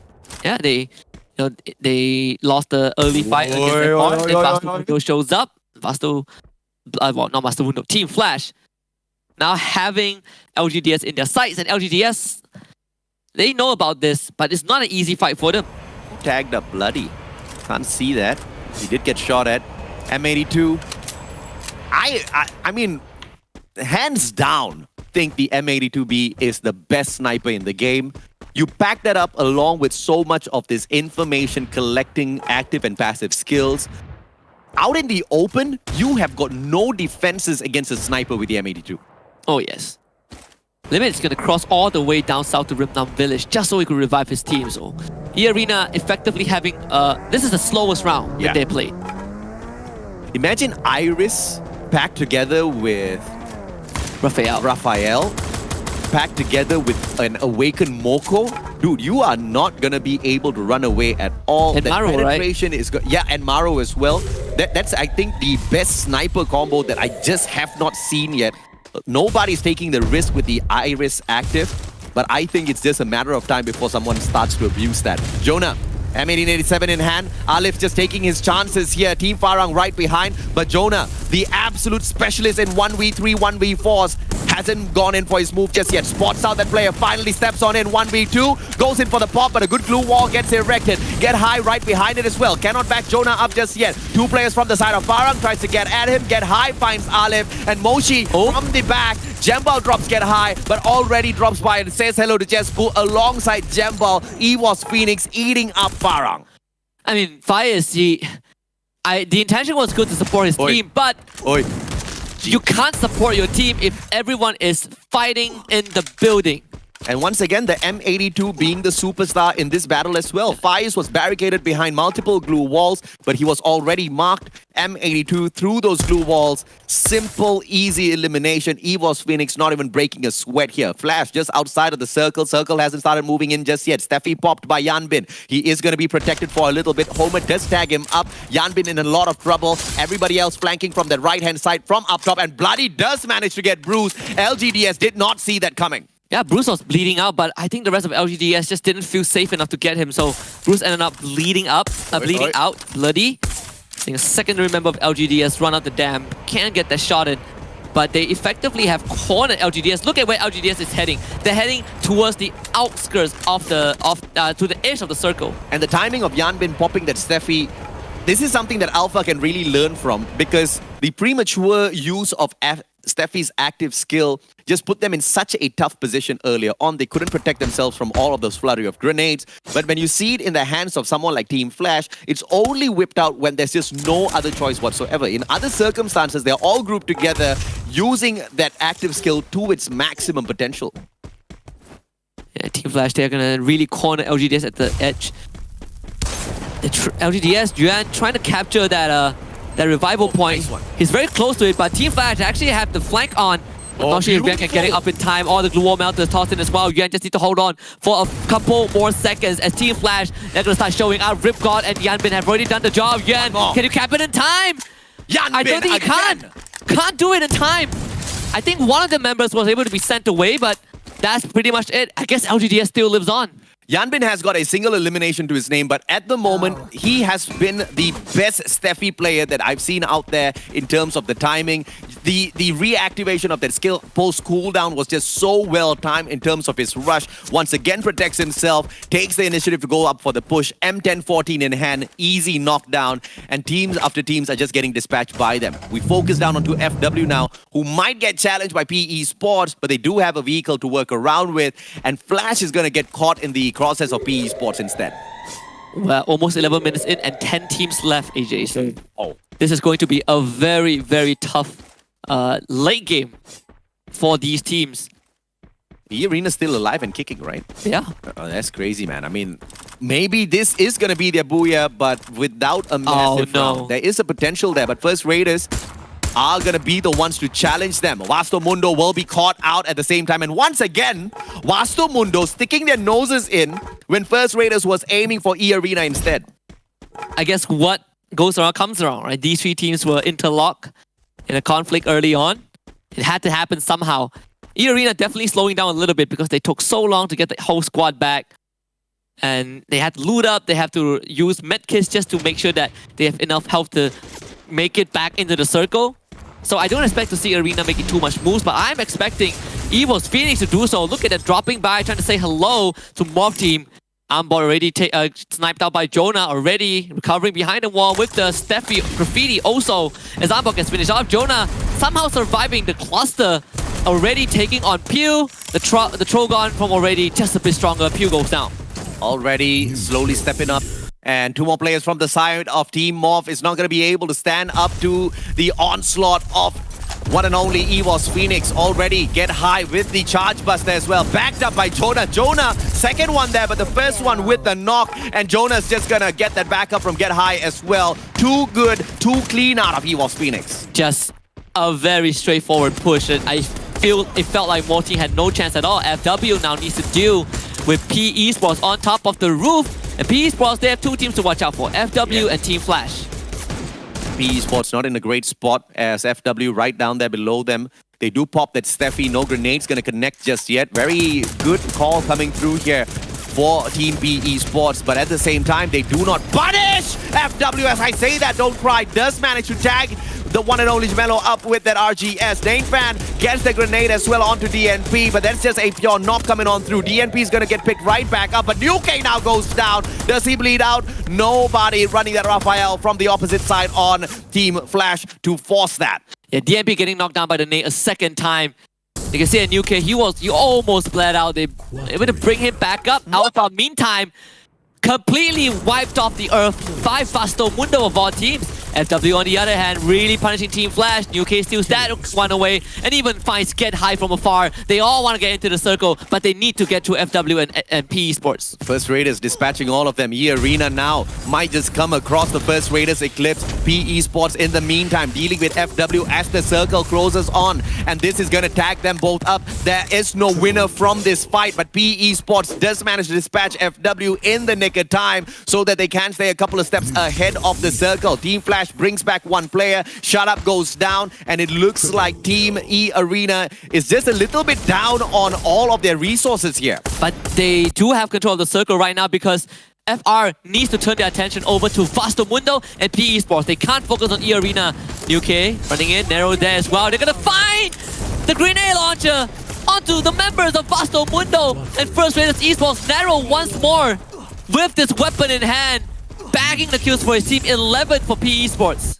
M79, just when I thought we're not going to see more of that, we see it yet again. And Nero, the best one to abuse that weapon. Don't cry now. Charge Buster out already alongside Get High on the other side. EVOS Phoenix now trying to run circles around their opponents of PE Sports. And a flurry of grenades thrown against Nero as well. That ice grenade is going to be forcing them to reposition. But EVOS says no. Nero claimed by already. Don't cry just beyond that glue wall. Look at E-Arena.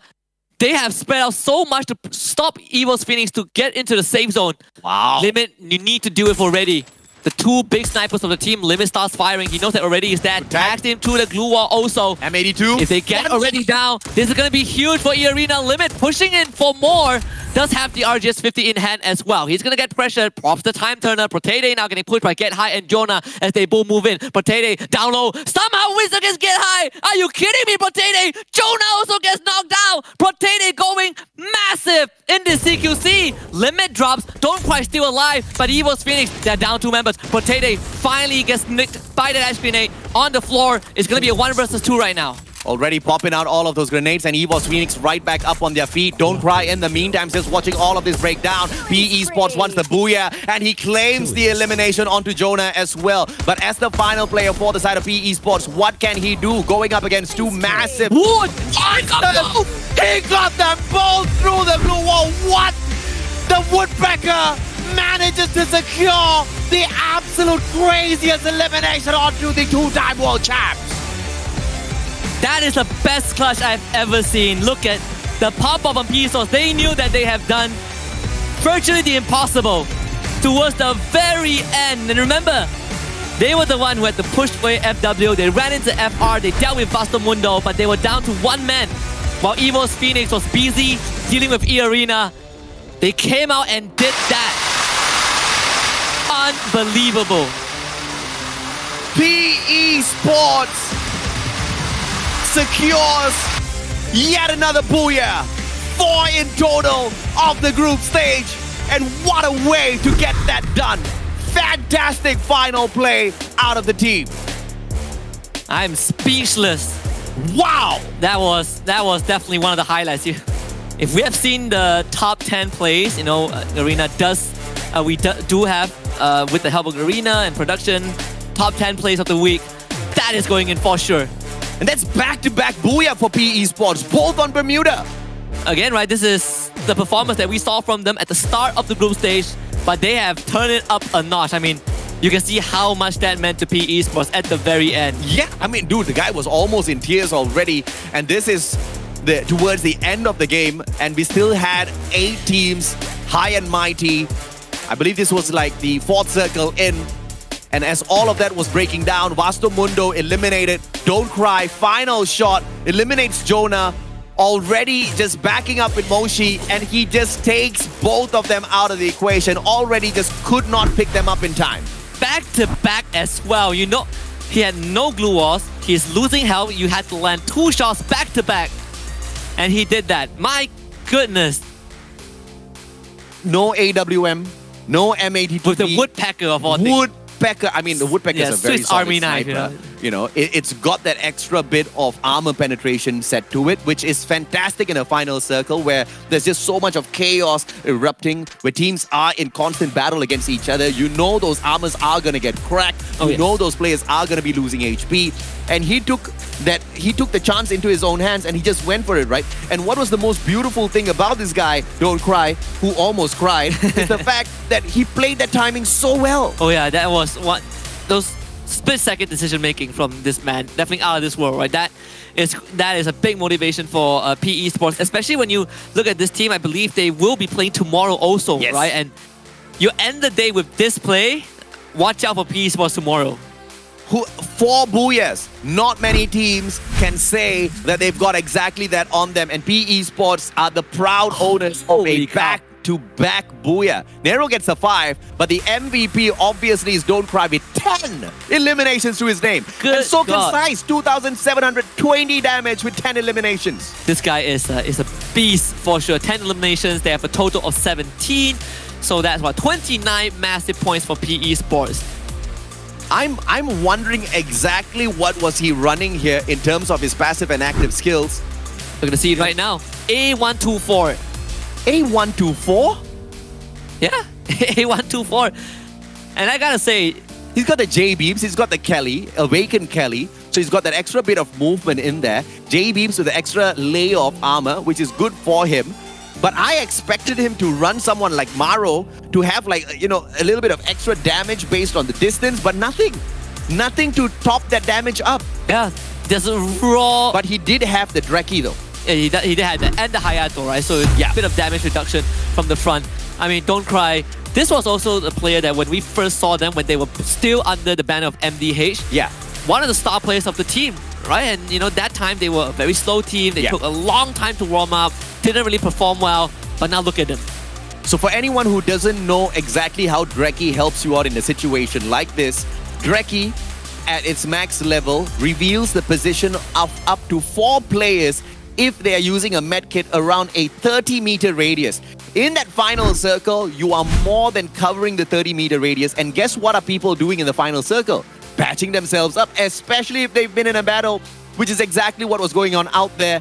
Big brain plays with that information. He knew exactly where to aim, exactly how to shoot. Trogon gets the top gun spot this time round. No surprises there. Parafal once again making its way up to the second spot, and the AC-80 claims the third. We've talked, excessively about these guns. You guys know exactly why they're getting the top popular weapon spots. Yeah, the new popular one, the new kid on the block is definitely Trogon. We're going to take a look at the current standings of this match. Yeah. After game number 6, 29 massive points, including a booyah for PE Sports. Wow. Evo's Phoenix coming in second with 23. Vasto Mundo got 16, their best performance so far. And I love it. We challenged Vasto Mundo to rise up to the ranks this time round, and they left Farang in the dust with the way they pulled that off. First Raiders Eclipse getting the 4th spot with a total of 12 points for themselves. E-Arena unfortunately bombed out compared to the rest of their Bermuda displays in terms of aggression with just 11 points to their name. But this is the overall standings when you compare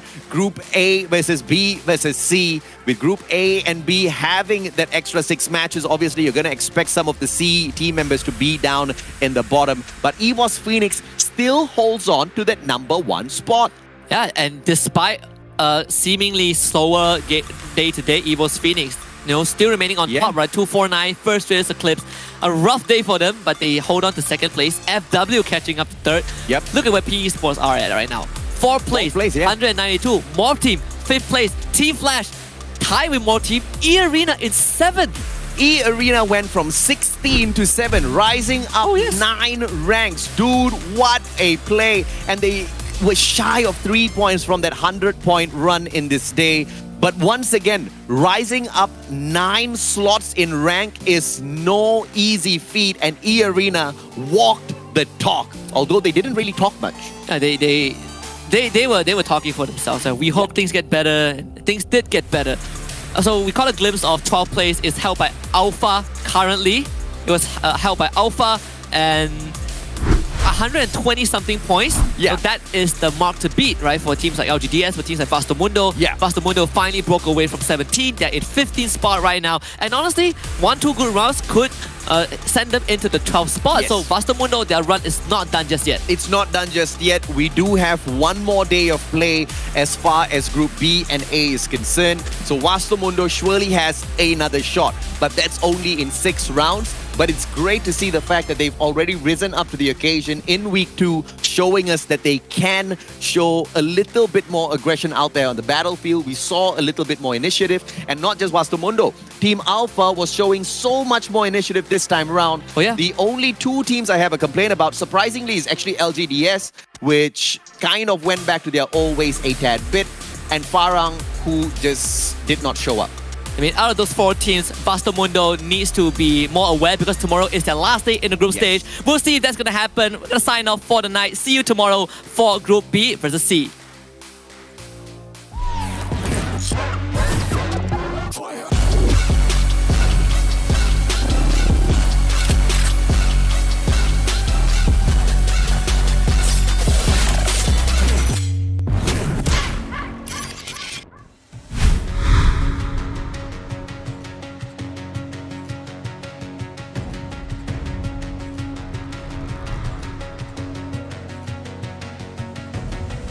There's something in his eyes.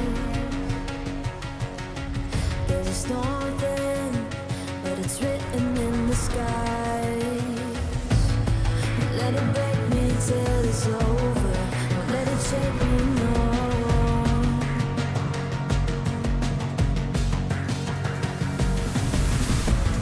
Won't let it make me go under.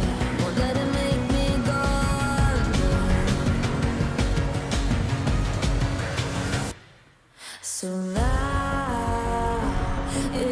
time to die.